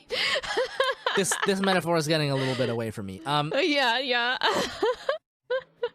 Number 2 about CD Projekt Red, actually. Number 2 about CD Projekt Red is that they crunch their workers. Basically, just are not like. They really fell out of favor with the gamers, because they managed to crunch their workers and still have to delay the game multiple times, and then still deliver a product that was like very buggy. Right, yeah. And like, I get it. Game development is hard. Don't crunch your workers. That sucks ass. Make them wait. But everyone does it, Soupy. Anyway, back to Edgerunners. Edgerunners is directed by Imaishi. It is animated by Trigger, and oh my god, was it animated by Trigger? And oh my god, did Imaishi work on this? You can really tell. I will say, you can so tell. I will say this also, which is like returning back to the thing about Cyberpunk. I could talk about Cyberpunk for quite a long time. I have a lot of thoughts about Cyberpunk. I could go on for Cyberpunk forever. Yeah, the thing about Cyberpunk is that a lot of it asks very narrow questions about what is humanity? Where does the humanity lie in the body? Is it your soul? Question mark, question mark, question mark. And so and this is also this is funny because it's like one of those things that is both a philosophical question that people ask and also a balancing mechanic. So the idea is that how much of your body can you replace before you essentially lose yourself, right? It's this kind of like ship of Theseus question, right? So for somebody in the Cyberpunk universe, how much of their body do they have to replace before they lose their sense of self, right? And that is what cyber psychosis is, right? It's when you kind of lose the ability to differentiate yourself from stuff, right? And that's all right, but I also think that it's a very narrow question in scope, because it's a question that has been asked and explored a lot already, and largely by people who have not experienced marginalization anyway, I guess, or a different way of living, right?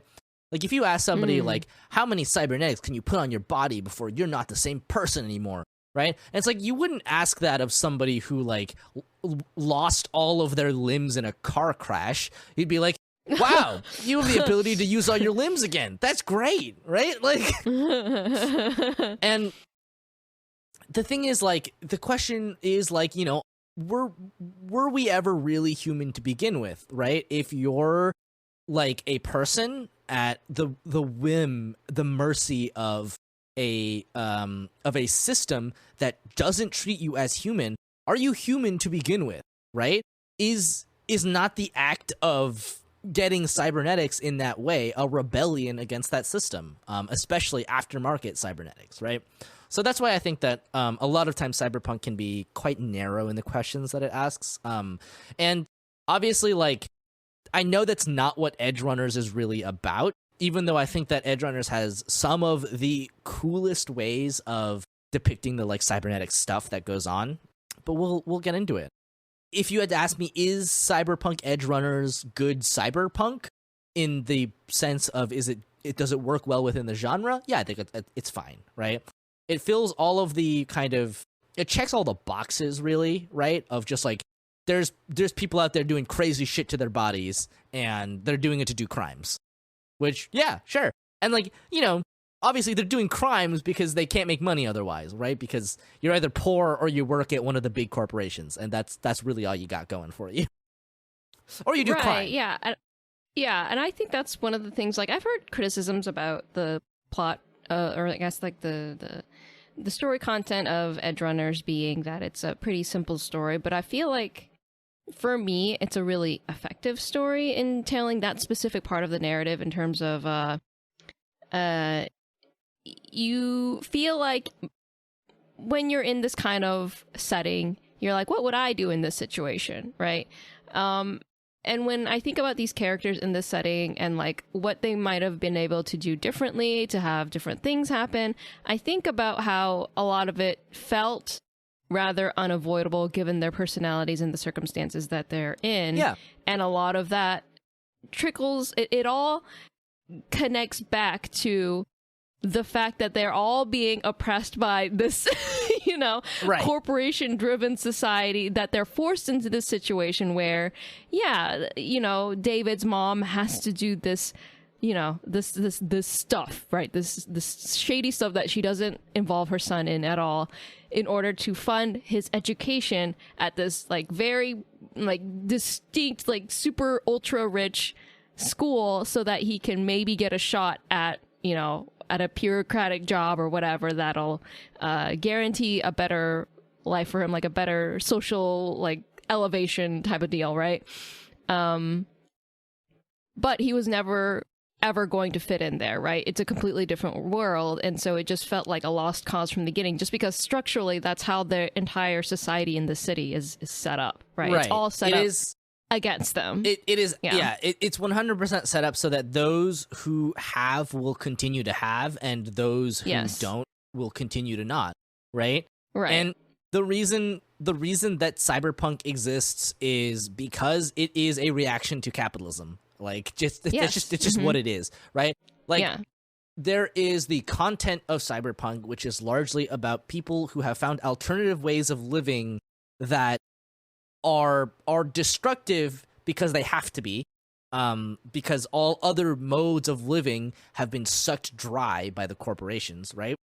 Right. So you can either work at the one corporation that exists, or you can work at the slightly different corporation that's slightly smaller, because they make military tech instead of everything, right? And it's like, yeah. I mean, that pretty much accurately describes, like, living in America, right? And it's funny because cyberpunk and the way that cyberpunk looks is largely aesthetically speaking, cyberpunk, then the way it looks is largely speaking a reaction to the Japanese economic boom of the 80s, right? Which is very interesting, right?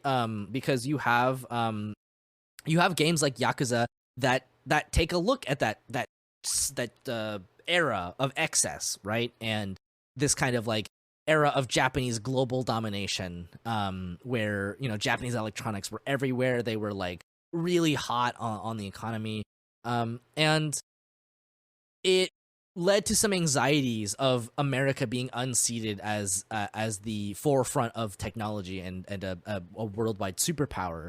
Right, because until that point, Japan was that shitty backwards country that we bombed out of existence. Right, that was generally speaking the American attitude towards Japan, and really towards anywhere that isn't America. Let's be honest.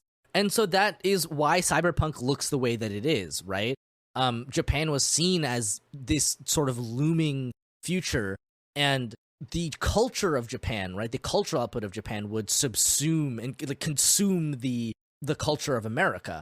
Obviously, that has come true to a certain extent, but in a large part, mostly, generally speaking, like I would say that it's more likely that the Orientalist view of cyberpunk has come more into fashion, right? So like we have movies like Blade Runner where or like Blade Runner or Firefly where like it's very clear that the dominant cultural presence is Asian, but there are no Asians on the screen because it's not about them, right? And like on that kind of like in that kind of like sphere, I think it's interesting that a lot of the characters in Edgerunners are Hispanic, right? And I think this is just a general thing about Cyberpunk by Mike Pondsmith, right? Is that it is obviously a sort of thing that has been integrated into the United States, and that is true, right? Like Spanish is like the most spoken second language in the United States, and all of that stuff, like you can kind of look at it and be like, yeah, I see where you are pulling this from. But yeah, it's just interesting that we've kind of come to a place where it's like sort of wrapped around, and like the thing is that it has always been influenced by Japanese aesthetics, right? Like stuff like Akira and Ghost in the Shell, right? Those are like kind of like seminal works, even if they're not technically, even if Akira isn't technically cyberpunk, right? Right, yeah. But the aesthetics of it are very much in line with like, you know, with that. And yeah, it's just interesting that it has come back to Japan. And I will also say this, which is that I think that this is a property that works exceptionally well for Studio Trigger. Oh yeah, this is right up their alley, down to like the themes of the work. yeah. I mean, I was gonna say like, Trigger actually does a lot of work that kind of deals with like marginalization and oppression on a systemic level. Yes. Right? It's not. Yes. It's not like an individual thing. And like the thing about Edgerunners is that it is, you know, like you said, it is a very simple story. But I do also agree that I think it's really effective. I think it's really effectively told. I think it is. Yeah. It is appropriately digestible, right? Like if you boil down Edgerunners, it's like a guy flunks out of school and his mom dies, and so he has to find a way to pay the bills, and so he starts doing crime, right? And he meets somebody doing crime that has this like really simple, almost naive kind of like wish, and he wants to help her do it, so they have to do more crime to do it, right? And like, yeah, like it's not that complicated, and like the actual content of it is not overly complicated either. But it is told very effectively, and I think that's because Trigger has really just sort of mastered this like really rapid fire storytelling. They know exactly the perfect amount of time you need to spend on something to then effectively move over to the next thing and just start doing that thing because it's more interesting, right? They're really well known for like lightning pace, really known for really entertaining aesthetics and animation. The animation is always top notch, and they really went fucking buck wild with it because it's a Netflix show and not for airing on television, right? So like people fucking have sex and explode into blood, which is like it kind of feels like what Studio Trigger has always wanted but has never been allowed to do. Yeah, like definitely that, and also it definitely gave me the we collaborated with the West on this project kind of vibe to it, because a lot of there's definitely parts of it that's like 100% this is Trigger, right? Like whenever Lucy was diving in and like and just weird shapes were going on. Right. Oh, 100% and I was Studio like, okay, Trigger. That's all Trigger, right? And then there's the sequences where there's like well, I guess like we'll go ahead and spoil some of the stuff that happens, but like Main's fight in episode 6 was very like, it reminded me specifically of Western animation, because there's a lot of Western animation that looks like that, where it's like a lot of gore, a lot of bullets, lots of like, it's like very flashy and dark and gritty in that way, right? Oh yeah, I know exactly what you mean. It was a very comic book. Yes, exactly, very comic book. And so that's what I found so fascinating about the animation, specifically in Edgerunners, is that yes, it's being produced by Studio Trigger, but the style of it feels like very collaborative. And of course the story and the writing was like, I mean, it was like, you know, also collaborative. I so. honestly think a lot of that just has to do with Studio Trigger. Studio Trigger has like traditionally been the most Western of the animation studios, just because like when they were when all the Trigger guys were at Gainax, they made Panty and Stocking, right? And that was like they're taking very clear cues from American animation, and also like Studio Trigger is just up on the times, right? Like they were one of the first studios to crowdfund an animation. They have like a Twitch channel where they do like they live stream like processes and Q&As and stuff. Like I love popping in every now and then. They're up on the times, right? And definitely I think one of the strengths of Studio Trigger is going to be the fact that it has more of a global perspective than a lot of traditional Japanese studios. They look a lot outward for like inspiration and for talent. Like the art director for Brand New Animal was just somebody from like from Canada. Yes. Right? Yes. So I think that's really cool. It works really well, and I thought that of all of the shows that Trigger has done, I think this is obviously slightly more experimental, just because it's it's like a Netflix original. They don't have to worry about like rating or television sponsors or any of that kind of stuff, right? Mm-hmm. So they kind of went wild with it, and they were allowed to, and that's partly because that's kind of what's expected from a Western animation, right? And I guess more like it's what's allowed in a Western animation. And I mean, obviously, like, it's very clear that they had fun with it. But I think for sure. But I think it's also funny because the way that they animated the cybernetics, like the zone that like David enters when he uses the Sandevistan, and the depiction of cyber psychosis was really interesting, where it's like you get all of these really intense short bursts of Maine's like memories bleeding into reality, and like it becomes hard for him to differentiate, and like that's like it was super interesting to watch. It had some of the most like interesting narrative to visual pipelines that I've seen in like any anime really in the last couple of years. A major accomplishment there. The story of it was obviously like straightforward, but also I think it was pretty effective in what it wanted to do, right?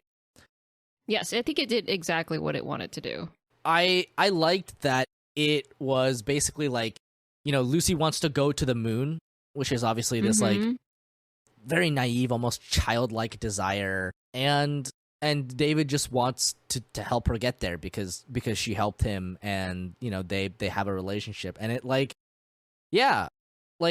honestly at the end of the day, right, like Cyberpunk is about about the glitz and the glam. It's about the mega cities and the mega corporations. It's about cyberpunk, running through the streets and doing crimes in your chromed out vehicle.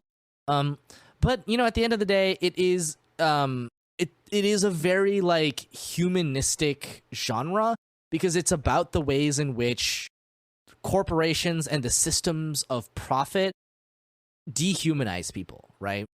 And it takes those, outcasts of society, and it just gives you everything that you realistically want, right? It shows you a found family. It gives you this very like childlike goal that one of the characters wants, and then she manages to achieve it, right? At the the cost of David's life, right? But like at the end of the day, that's how it is for people who live on that side of the coin. They don't do it because they want to, they do it because they have to, right? It's one of the only ways to make a living and live by being a person, right? It's being a cyberpunk is actually one of the only ways in which in a cyberpunk sort of like society that you can be a person and express your personhood, right? Like under all the chrome and the body augmentation and the crazy hair and like all that kind of stuff, you know, your third dick or whatever, all of that stuff you do because it is a way of expressing your humanity, right? And also, like, they don't sugarcoat that at all, right? Like, David just dies. He doesn't win. Nobody actually wins in Cyberpunk because it's this like really, Cyberpunk is like this like end state, right? It's like a state in which capitalism has won over humanity and everybody else is just trying to survive for as long as it takes for the planet to die. Yeah. It's this like genre that is like steeped in, you know, obviously punk, which is like, you know, counterculture and, you know, breaking down systems of oppression, bashing Nazi heads, right? But it's also a world in which, like, no matter what you do, like, you can't, as one person or even as a gang of people, you can't realistically dismantle it. The system is already in place and it's so overbearing. All you can do is survive under it, right? And that feels very important and relevant for people that are alive today. It feels quite like something that maybe feels familiar to some people, right? And that's why it resonates with a lot of people, and that's why I think Cyberpunk Edgerunners resonates with a lot of people. It's like when you see, you know, when you see David just like die at the end, he's dead, and that's the end, right? Like, you go, yeah, that's the way it is. But like, even then, it's not like David dies and that's the end of the show necessarily, right? You still get this scene where, you know, Lucy goes out and she gets to go to the moon. It feels like the world has kind of come down and like ended, but like life is still going on. Yeah, what I like about that part of the narrative too is that it feels so much like the immigrant story, but also the impoverished kid story where, you know, as like an immigrant or someone who is born into poverty, you live in like in a, you know, a rundown neighborhood, but through the sacrifice of like your parents or your friends or the people you grow up with, you're able to get out, right? You're able to get out of the neighborhood and elevate yourself to some degree, maybe pursue your dreams or accomplish your dreams. And it feels like the sacrifices of all these people throughout the show ends up leading to Lucy being able to accomplish her dream, but she's the only one that was able to get out, right? Because of the sacrifices of everyone else. And that's the system that is being represented through the cyberpunk universe. It's like, and I feel like that's why, one of the reasons why it's also relatable is because we see that story every day. We see that in our childhoods, right? It's just that it's exacerbated to like the nth degree in a cyberpunk dystopia because it's a dystopia. Yeah. And like also, this is just a minor point, but I really like that this actually works. The genre works really well with Trigger because Trigger has this like habit of going really over the top and like people just fucking die and explode. They just explode and die, right? And like in another show you might be like, oh my god, but I mean it's Trigger, right? But in Cyberpunk you're like, yeah, that's how it be on this bitch of an earth. Right? Like it's like you're completely right that the show is about succeeding at the cost of other people's lives, and that is what Cyberpunk is about, right? That's what society is like, where, you know, to succeed, other people must fail. That's how capitalism works. Right, exactly. Exactly, yes. Sometimes the only difference is whether that is given to you willingly or not. Right, yeah. So, like, you have this very, like, sweet, poignant, like, endpoint where David is able to give Lucy enough money to go to the moon, but he dies. And then you have all this like bombast where people get like exploded and shot with guns and like ran off the road, and then the car explodes, or they get like sliced up with a sword, right? And it just works because you know that all of their lives were expendable to begin with, right? You know that they're valued so lowly as people by society that like I mean, that is just how it be on this bitch of an earth. Yeah, I find cyberpunk to be an absolutely fascinating genre. Like obviously because it's about capitalism and all that kind of stuff, but there's just so much tied up in it, especially with the Asian aesthetics and the aestheticism and how easily it leans into Orientalism, but doesn't realize it. Because cyberpunk is a very like it's funny because it's a very like American genre, but it resonates with people across the world because they also live under capitalism, but also like, you know, like nowhere should this resonate more than in Japan, right? Where like your life is ruled by corporations and that's all you got to do to survive. And otherwise, you know, you have not very many options for living a good life. And like you do everything you can to escape it, right? And like it's kind of heartbreaking, but like how many content creators, right? How many streamers and like YouTube video makers are like, yeah, like, you know, before I was able to do this job, like I was miserable. I didn't have any money, you know, I like could barely get enough to like pay rent and like eat like maybe one meal a day, right? And it's awful, right? Mm-hmm. And yeah, and like people will do anything to get out of like the work that dehumanizes them, because like it's not that people don't want to work. I think that's generally not true. I think actually people derive a lot of value from doing work, but that work has to be meaningful and it has to not be, you know, 80% of their life, right? Mm-hmm. So anyway, that's some thoughts about Cyberpunk Edgerunners. Shall we move on to all the stuff that you watched? My God, you watched a lot of stuff. Tell me about it. I watched so many things, but mostly just kind of sampled. Yeah, that's fair. Yeah, so huge change of pace. I watched Tokyo Mew Mew New. Nice. I remember you telling me about this, and Yes. I was interested in watching it, and I completely forgot that it existed.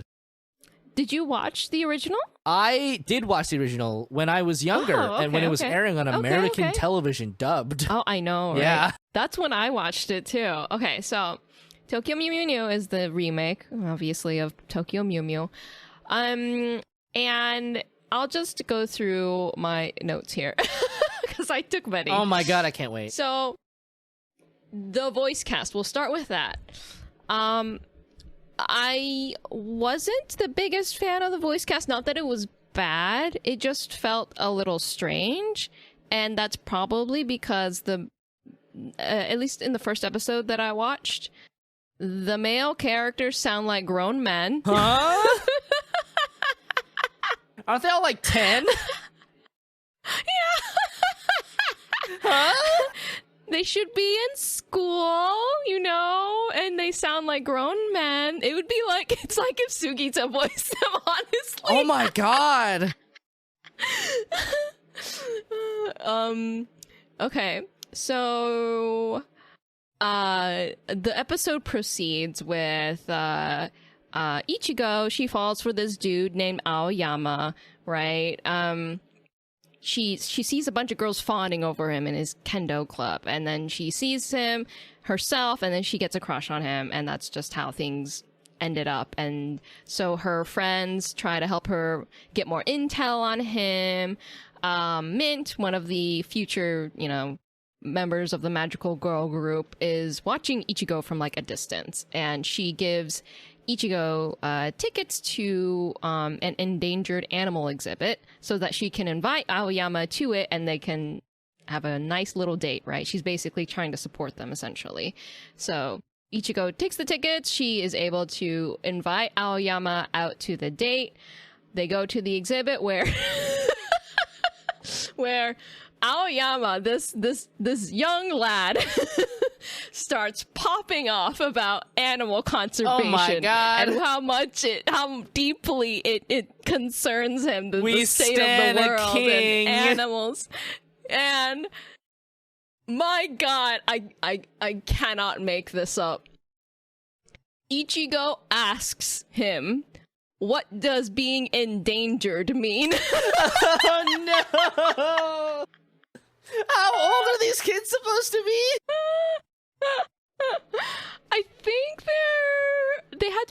middle or high school. I'm sorry, I don't remember exactly. Let me look.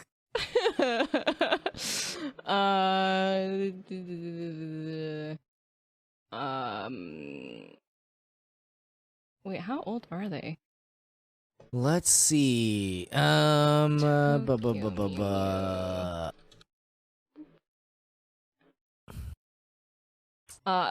to 12. Oh, it's so / young. 12 to 13. Yeah, so they're pretty young. So she invited him out to this endangered animal exhibit and then has to ask him what being endangered means.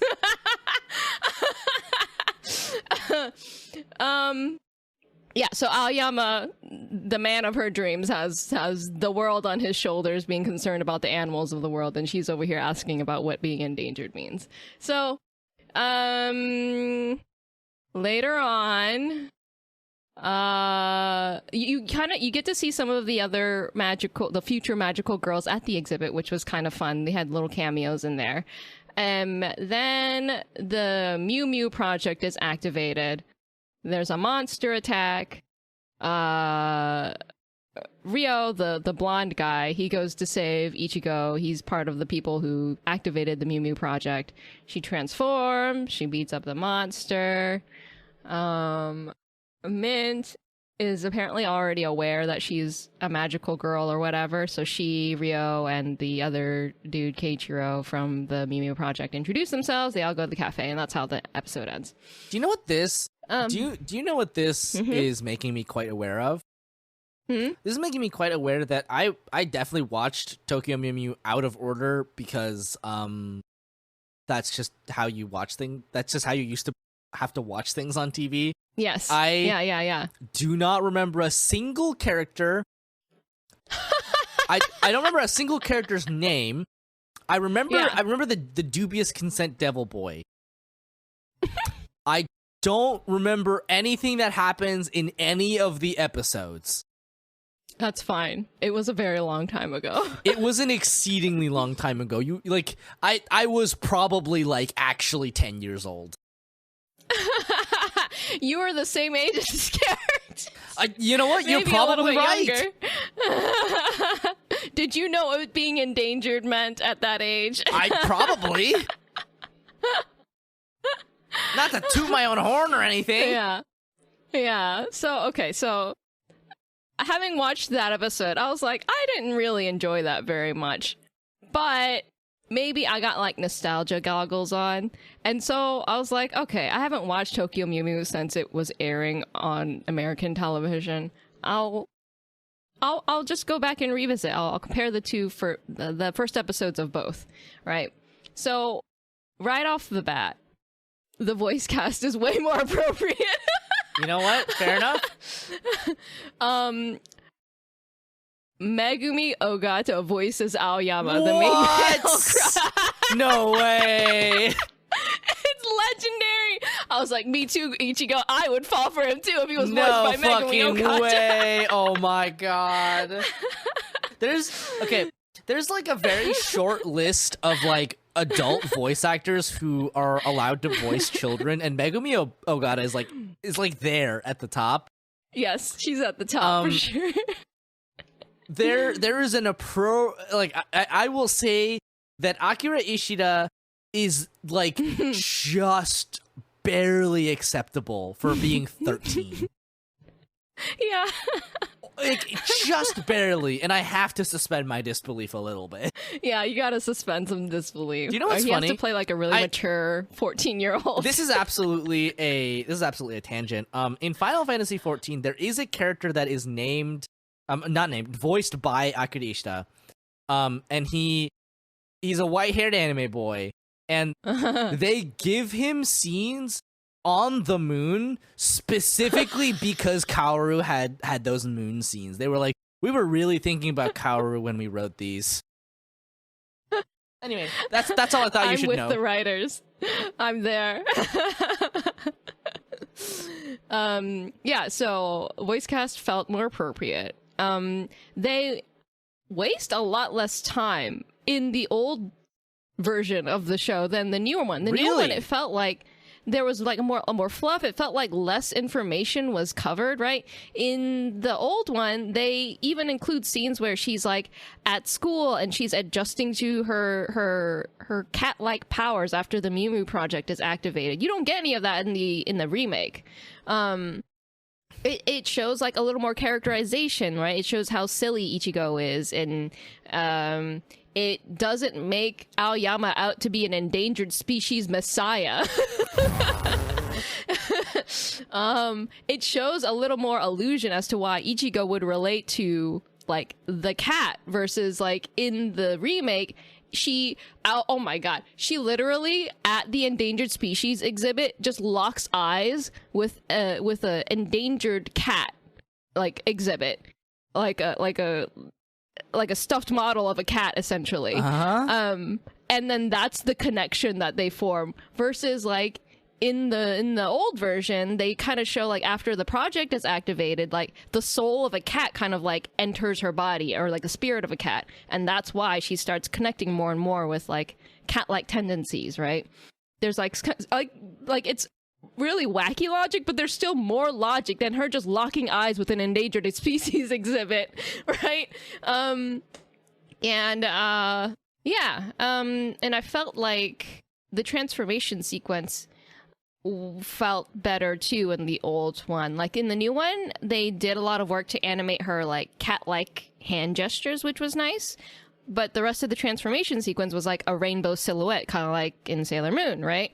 But in the old version, they have like a lot more allusions to like the DNA and genetics, which is a lot stronger of a theme in Tokyo Mew Mew. Like each girl has like an allusion to like the DNA of like a cat or a monkey or whatever, right? You know, it represents the different animals. So just in a lot of ways, I felt like the old one was a more enjoyable experience than the remake, and that's how I walked away from that experience. I see. So I guess if you're nostalgic for Tokyo Mew Mew, maybe just go watch the old one. If you're interested in seeing it with a new coat of paint, then sure, I guess watch the new one. But I think the old one is more charming.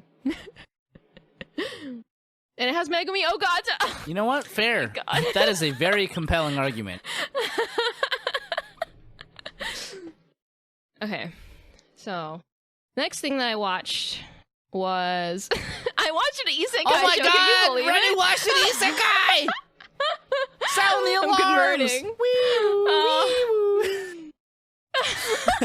Okay.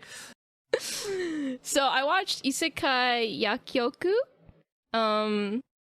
and it's basically about a pharmacologist researcher, a researcher out of in pharmacology, I should say, who he dies from overworking.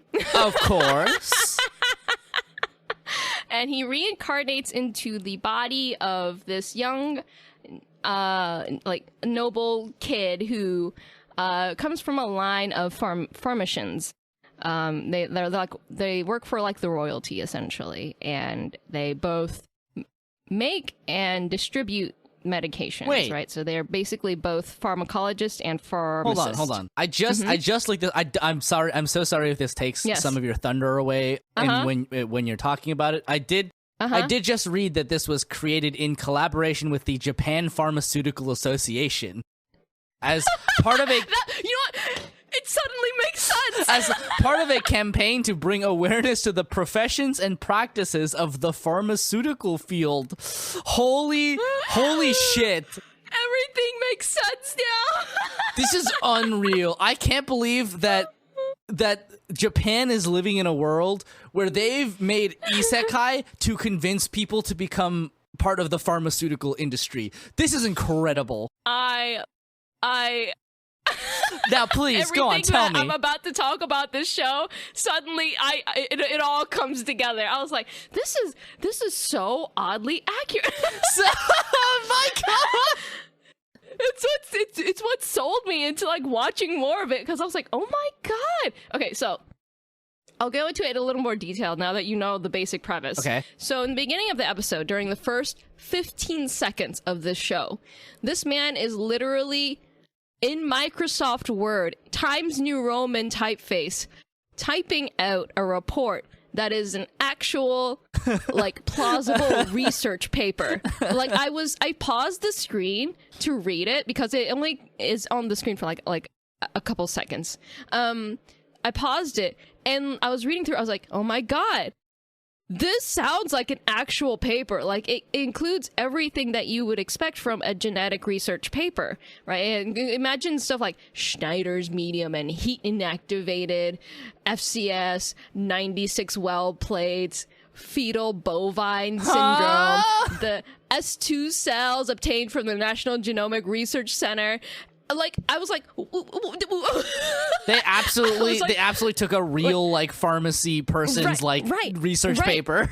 Yes, exactly. It sounded like they took an actual person's research paper and they put it in the anime. And I was like, what? This isn't just filler text. This is an actual paper, because it was in English. That's why I could read it. Oh, not only that, but it mentions a specific drug, which they made up the name for it, I guess, to like avoid like, you know, legal troubles. Oh yeah. But they called it Lipofectamax 9000, which when I was like searching it up, I'm pretty sure that it's a reference to lipofectamine, which is it's like a cationic lipid, and it facilitates DNA and mRNA delivery into cells, and it is used in the transfection of cell lines, which is what that paper was about. It's what it was talking about in its method, in its methods before he was going to go into talking about the results in the paper, right? And so lipofectamine has been researched in association with vaccine development and cancer research. Oh my god. Which you later on learn is actually related to his character, because you learn later on that he lost his little sister to an irremovable brain tumor. So he is in his, you know, day job, current day as an adult, still doing research related to cancer, specifically genetics research to help people like his sister. And that's why he was writing that paper. And I was like, are you kidding me? Wow. This is so deep, and it's only like most people wouldn't even catch this, right? It's like unbelievable that they would include that level of detail for something that most people would miss. They made right? an anime just for you. That's what yes. So I was like, and then after, okay, I watched past the first 15 seconds after looking up the paper, and and they show him working in his lab, right? That's where he was typing up the paper. Uh-huh. And the lab he was working in, I kid you not, looks so similar to a lab that I used to work in that was about that was about pancreatic cancer research, excuse me. And so he was like walking around the lab, you know, like, and he walks out of the common like area where he was like typing up the report to like another room off like further down the hall, and he's like pipetting like samples into like these wells, and I was like, that's the job that I did. Are you kidding me? Like the hood, the way that he was doing it, everything was like, it lined up perfectly with what I used to do as a research assistant at a cancer facility. I like how this season there were two anime that were like made for us specifically, one for you and one for me. That's amazing. It was incredible. Like, they animated the pipette action like so well too, and I was like, you can't do this to me. You can't just make an anime from me. And yeah, so after that he goes into like the little the rest area that they have in the lab, and then that's where he dies. Wow. He lays down to take a nap, and he sets an alarm to like wake up in a few minutes or whatever, and that's when he died from overworking. And so they play like this like very slow, somber piano music, obviously to represent the fact that his life slipped away. And then when he wakes up in the isekai world, he wakes up to a pink-haired anime maid.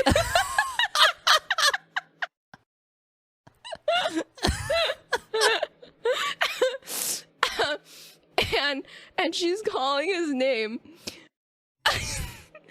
And his name is Pharma. No! Oh my god. It's him, John Pharmacology. Fuck, that is Big unreal. Pharma. Oh my, that is unfucking real.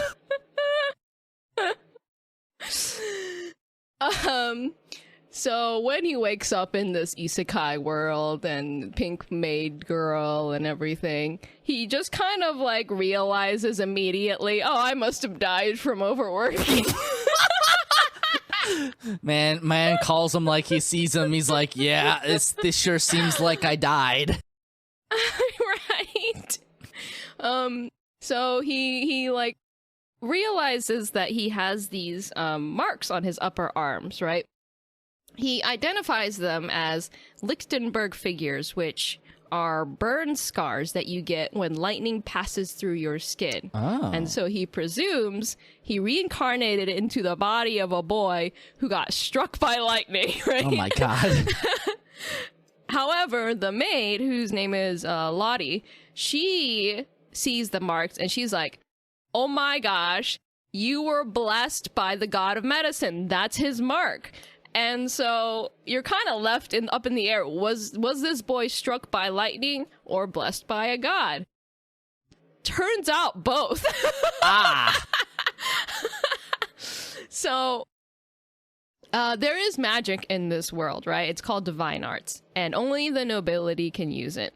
So apparently Pharma, the actual Pharma, before this man got incarnated into his body, was good at the divine arts of water, right? And so while he is trying to activate his divine arts and prove that he's like a noble and that he's actually Pharma, is thinking like, how do I summon water? And so he literally thinks about the chemical composition of water, like the chemical formula of water, and then he thinks about the chemical composition and the bonds of it, right? And then it activates his divine art of water, and then he shoots like a fire hose worth of water Oh my god. out of the window while trying to figure out how to stop the water. He then learns that he's got other powers too, that mayhaps he was indeed blessed by the god of medicine in this world, because with his left hand, if he knows the chemical structure of a substance, he can just create it with his left hand by visualizing the chemical structure. And with his right hand, he can erase it from existence. Oh. And that is not a normal power for this world. And with his eyes, he can see whether someone has some kind of illness, right? And so he can kind of like, he'll like cover one of his eyes, and out of his eye, he can like localize where the illness is, and he can tell like what it is that they have. Like he can diagnose them right there. And so his aim, I guess, while like learning that he has these powers and things like that and getting adjusted in this world, he's like, I want to create a pharmacy where I can serve both the nobility and the common people equally, and hopefully not get discovered that I have godlike powers that will definitely get me branded as a heretic and cast out of the country. And he also, for some reason, doesn't have a shadow. Oh, okay. Yeah, he just randomly cannot cast a shadow on the ground. So that's the show. I watched like 4 episodes of it. It's like very like, it's a low-key show, right? It's mainly focused, it's kind of like almost like a slice of life paced show, but it is definitely moving in some kind of direction. You get to see him make things, like he makes like a cream, like a medicinal cream for his servants, and he goes through all the steps to make it. So you get a little bit of the science, and you get a little bit of the isekai, and that's the show. All right then. So the fact that you said it was in collaboration with an actual pharmaceutical initiative just makes all the sense now as to why it was so accurate. And then I sent the show to my pharmacist friend. I told her she needed to watch it.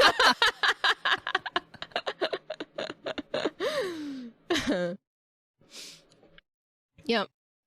All right then. That's all I have to say about that. I finally watched an isekai without you prompting me to. And it was about Yes. medicine. Yes, that's all I need. You know what? Fair enough. Yeah, so that was a delightful surprise. After, let's see, what else do I have? I watched a couple of sportsy anime as usual. I finished out Ashi, which was, it continued to be good, so I liked that. I also watched Shoot Goal to the Future, which was such a roller coaster. Okay. Okay, so imagine, the main character is like a gritty isekai protagonist, right? You imagine that kind of personality, right? Uh-huh. He starts with him playing FPS game, and he's blaming all his teammates for them losing, for their team losing, and not backing him up when he needs it. And then he's at school, he looks over at the soccer team, and he's like, okay, I wrote this down like to quote him. They're just like me, losers, just like me, worthless, with no hope left. And then he smiles cynically. Oh my god! So this is our main character. What the fuck? He's just an edgy teenager. And then some of the soccer team members notice him looking at them like they're garbage, right? And so later on they confront him at school, and they start challenging him to like a soccer, I don't know, match or challenge or whatever, to be like, oh, you think you're so good, then why don't you come out and then prove it, that kind of deal, right?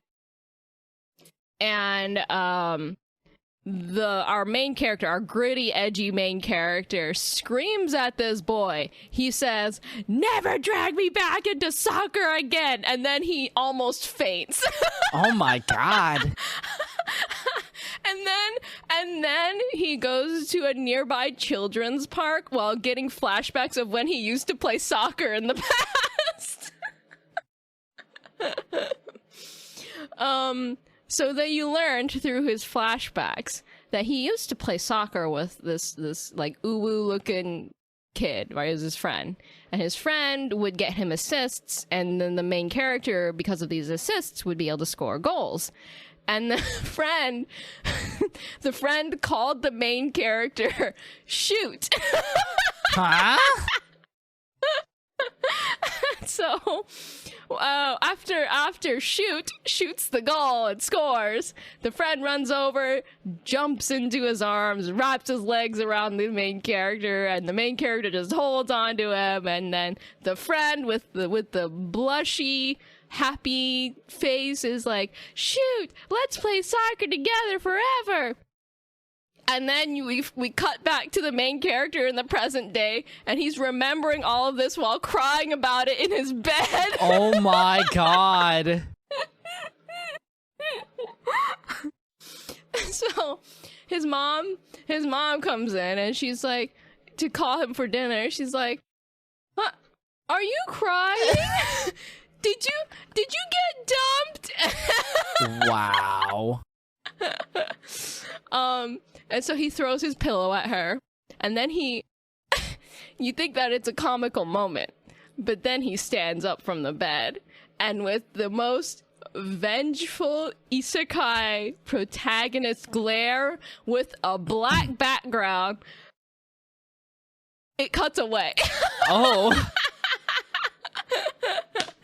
And I'm like, oh my god, did he murder his mother? What happened?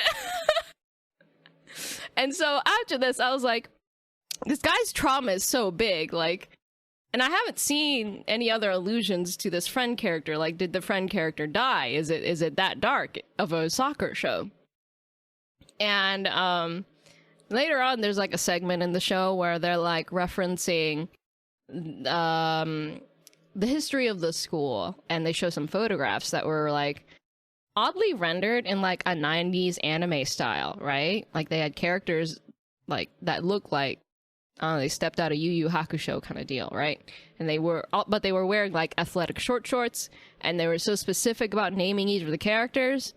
And then I got this feeling, I was like, wait, is this actually like a sequel to something? And it is. Oh. It's a sequel to the show called Aoki Densetsu Shoot, where this team gets together, they make a legendary soccer powerhouse team, but now in the sequel, the school's soccer performance has declined, so one of the former captains from that show returns to the school as a coach to try and bring the school back to its former glory, and I don't care. It doesn't matter. Anyway, at the end of the show, while the main character has been successfully challenged to play soccer, his friend shows up. The one that I thought was dead because of all the trauma. Oh. The friend goes to a different school, but he comes over because the soccer team at this school challenges his school to a practice match. So the friend just shows up and he's like, oh my god, it's Shoot! And he runs over again with a blushing face and hugs his friend. So what's the problem? Where did the trauma come from? Huh? And that's where the episode ended, and I couldn't care enough to continue. You know what? That's fair. It was just such a roller coaster. That's all I can say about it, really. It was the world's edgiest child has trauma about soccer, and it affected him so badly, even though his friend is alive and well and there to love him. I see. Yeah, so that's that show. I wouldn't recommend it. Fair enough. Oh, I forgot to actually mention the show last time we were talking, but it got a continuation, which is called Love All Play. Mm-hmm. It's badminton anime. It was so forgettable that's why I forgot to mention it, because I forgot that I watched it. It's very, very stereotypical. It has like the cast of the team. It has the two mischievous twins, right? Kind of like from Oran. Uh-huh. Has Kageyama from Haikyuu. Has a Genki red-haired boy. And then it has a skilled, pretty boy that the protagonist is aspiring to be and to be like, and whom everyone will ship with, but the skilled pretty boy has some kind of chip on his shoulder. That's why they can't get along. That's the show. I would say if you were to watch a badminton show, just watch Reman's Club. Yeah, watch the Salaryman. Yeah, watch the Salaryman. It's animated better. It's more compelling. The characters are more likable. It has a snappier pace. It's not boring and forgettable like Love All Play. So I don't don't know why. Maybe it's the power of Hanai Natsuki because he voices in the show as well. But it got 24 episodes. Why can't our soft tennis show get 24 episodes? It got cut off. Yeah. Yeah. So I don't recommend the show either. Watch Reman's Club. You know what? Fair. And the last thing that I watched was JoJo's Stowed Ocean Part 2. They continued it. Nice. It is more of like it's more of Stone Ocean. So if you like the first part of Stone Ocean that they already released, you'll like this one. They continue with the story, and the animation doesn't let down or anything. It doesn't take like weird, I don't know, offshoot turn or whatever. And I think they're going. Well, they have to because they didn't finish the story, but they'll be doing a part 3. So that'll be exciting. I'm looking forward to it. Nice. Yeah, I mean, JoJo's is popular. In terms of the anime, am still I left off on the end of part 5 because I caught up to the anime that was airing at the time, and then I just went and read the manga, and then I read the manga all the way through to the current part. So I haven't actually watched any of the anime, but you know, I expect more of what JoJo's is. I like Stone Ocean because it's very bingeable, and it's really appropriate that it kind of came out on Netflix so that you can just binge it all. yeah. I like Stone Ocean. It's funny because I think that Stone Ocean is one of the messiest parts of JoJo in terms of like it's really obvious that Araki has just no idea where the plot is going next week, and he forgets about stuff all the time, and he just like drops plot threads all the time. And at the same time, like it is still a good time. So yeah, that's the thing, right? Is that I'm still having a great time while watching it. Like when I really take a step back and I dissect it, I'm just like, yeah, man, I don't. There is certainly a I feel like this man was like, I have no idea what I have left here, guys, but I assume that's why he just decided to reset the timeline for the next part. But it's I mean, yeah. Yeah, I mean, I like Stone Ocean, and I really like Jolene as the protagonist. Yeah, me too. I quite enjoy it. It definitely is like this part has a whole lot more fights. It feels like a lot more encounters in that way. But yeah, it does kind of meander quite a bit in terms of like how are we linking all the fights together and that kind of deal. The answer is. Yeah, I mean, it's interesting, don't get me wrong. I'm enjoying my time with it immensely, and I thought it was a bold move to keep it all contained, at least up until now. Now, part 3 is when they're leaving the prison, but parts 1 and 2 of part 6, in terms of the anime release, are all contained within the prison, right? So I thought that was a pretty bold move on Araki's part to, like, keep that much of the story contained to the prison when JoJo's, I feel like, in the past has at least meandered more, right? Yeah. It is definitely it's a smaller space than even just the town in right, part 4. Exactly, from part 4. So you're definitely right. Yeah. It is really interesting how confined of a space it is. There's a lot of stuff that is just, it's like part 6 feels very experimental in a very specific way. Like which, you know, obviously all of JoJo's Bizarre Adventure just seems like one long social experiment. But like more so than any other part, it feels extremely experimental. Although after part 6 is part 7, which, you know, okay, part 7 and 8 like don't really count because they're later parts, but like, and JoJo's is always evolving. But yeah, it's a good time. I might actually end up watching it, even if I don't end up watching the end of part 5, because I kind of know what's going on there. Yeah, I don't think you'd be necessarily missing out because you know what's gonna happen. Yeah. Yeah. I've been told that King Crimson makes at least a little bit more sense in the anime. Or maybe it doesn't. I wouldn't know that. I wouldn't know. I haven't read the manga, unfortunately.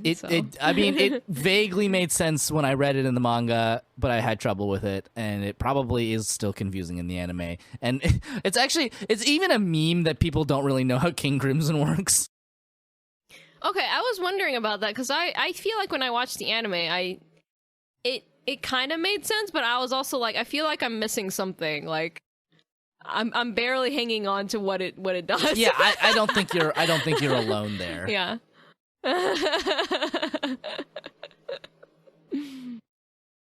Yeah. Anyway, yeah. That's it. All right, cool. It has been a long road to get here, but we did it. We've talked about all this stuff. Oh man, I can definitely tell I'm not as like I'm getting a little older. I am getting a little older, and it's pretty clear because it used to be at the end of a 3.5 hour recording that like my voice would sound fine. But man, I'm struggling to hang on. Anyway, so I guess we should wrap up then, huh? Sure. All right. It's been quite a bit. Who are you and where can we find you on the internet? Oh my goodness. I am Renu, also known as Swan. You can find me on Instagram at swan.drawn. You can find me anywhere else at swandrawn. I am on my stream. I think tomorrow, maybe, hopefully, will be the last time I stream Devil May Cry 5. I can't believe you're still on that. I mean, I know you took a break, but Jesus. Yes. I took a break and I came back and I finally reached the last floor. The last floor was floor 101 of this challenge that I'm doing. It's called Bloody Palace. And I finally reached it and I died to it twice after reaching it. So this past week I've just been practicing the boss for that floor. And now I'm able to beat him consistently. So maybe, perhaps tomorrow we'll finally beat it. I can't. I cannot conceptualize. My hand starts to hurt after a while, so I think that's the only problem. But hopefully we can hang in there. I see. Fair enough. Yeah. Yep. What about you?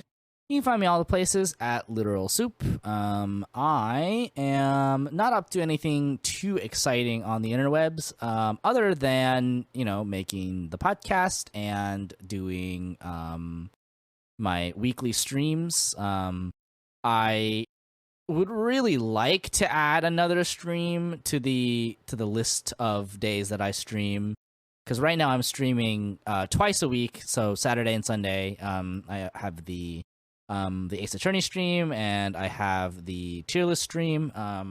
We're trying to figure out what we're going to do once we rank the last class. We have actually finished ranking all the official classes. So we're just going to do a bonus one where we talk about Blood Hunter, which is like Matthew Mercer's like homebrew class that is on D&D Beyond. Oh. So technically, I guess it's technically official content, weirdly. I don't think you could get into like an Adventures League with it or anything, but it's on D&D Beyond, which is now officially part of Wizards of the Coast. So, yeah, we'll do that, cool. And then we'll figure out what we're gonna do. They released some new 1D&D content, which is what they call their like, D&D in progress line of content, which is interesting. They're shaking up some rules and maybe rebalancing some classes and stuff. It's like more like a 5.5 than it is like a 6th edition, but that's been interesting. We've been looking through that.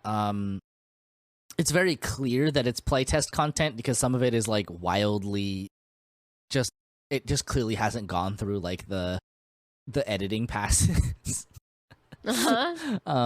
Which is all I'll say about that. So we'll probably talk about that for a week, and then we'll just try to figure out what to do with that time slot, because I think we do still want to stream in that time slot ideally, because it generally works for us, and we like talking about D&D, so we'll probably do that. I would ideally like to add another stream to my weekly streams, but it's just there's just no space. Every time I look at my schedule, I'm just like, where do I put it? Where would I put it? Unless I wanted to get up in the morning and then do a couple of hours of streaming and then go to work, and that just sounds kind of miserable, to be honest. I feel like you're tapped out in terms of all the things that you can fit in your schedule right now. You'd have to lose something. Yeah, it's very true. I just I don't know where I would fit any activity. Like every time I think about doing something, I'm just like, I could start raiding in Final Fantasy 14. I'm just like, but where would I put it? Yep. So yeah, that's what I'm up to. I have a couple of projects that I want to work on, but there's no real guarantee. Like I said, I've been thinking about writing a lot, but I haven't been writing a lot because again, that just requires some time. But anyway, so yeah, thanks for listening. Thanks for bearing with us through the weird release schedule. We basically took the summer off, and we're just trying to get back into the groove of things. I feel like I took a summer vacation and then like I like came back and I realized that like I'm not sure where I was getting the time to make the podcast to begin with. I was like, when did I even make this? I don't even know anymore.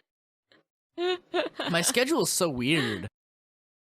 It's funny. Like it's like when you get free time, it just suddenly gets sucked up into the void. Yeah, I'm just like, what is going on?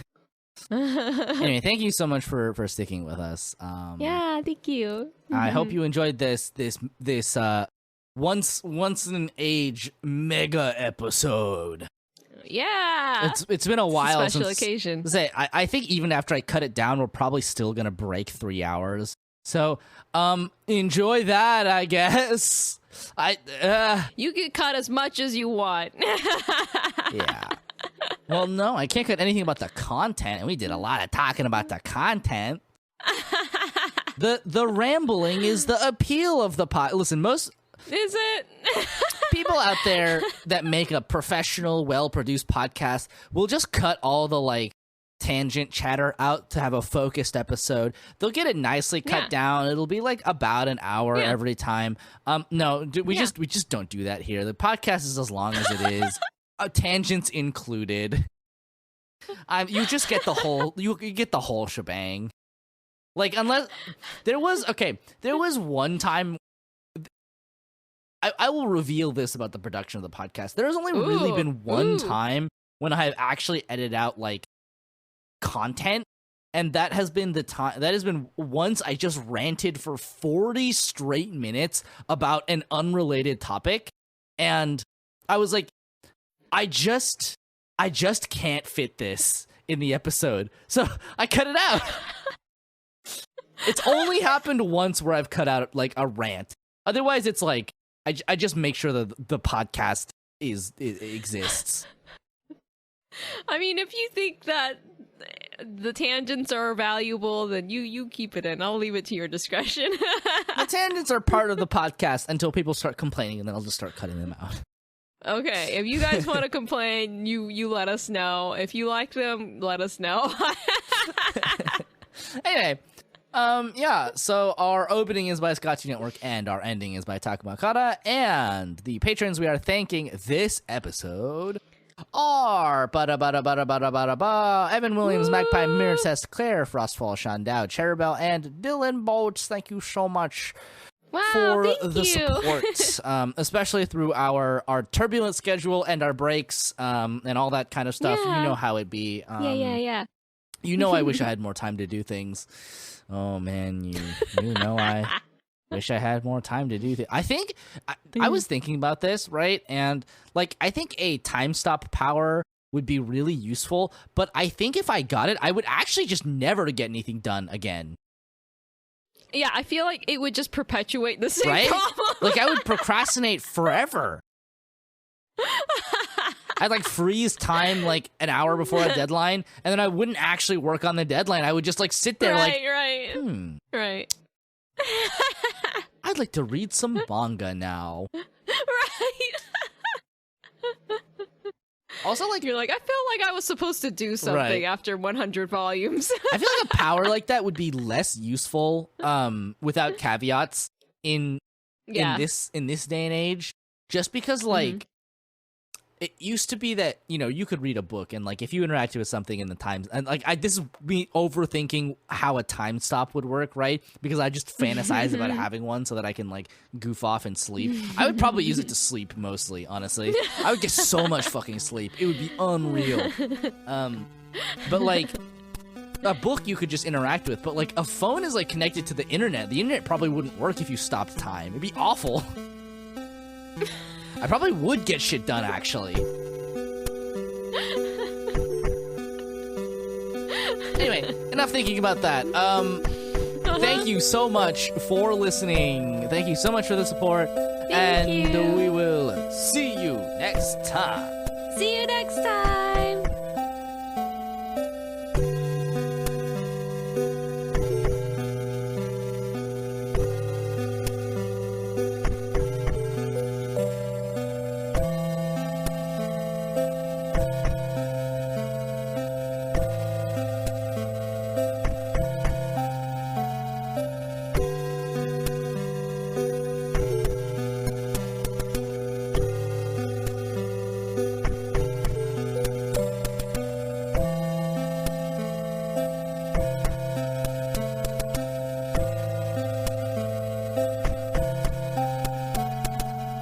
さようなら。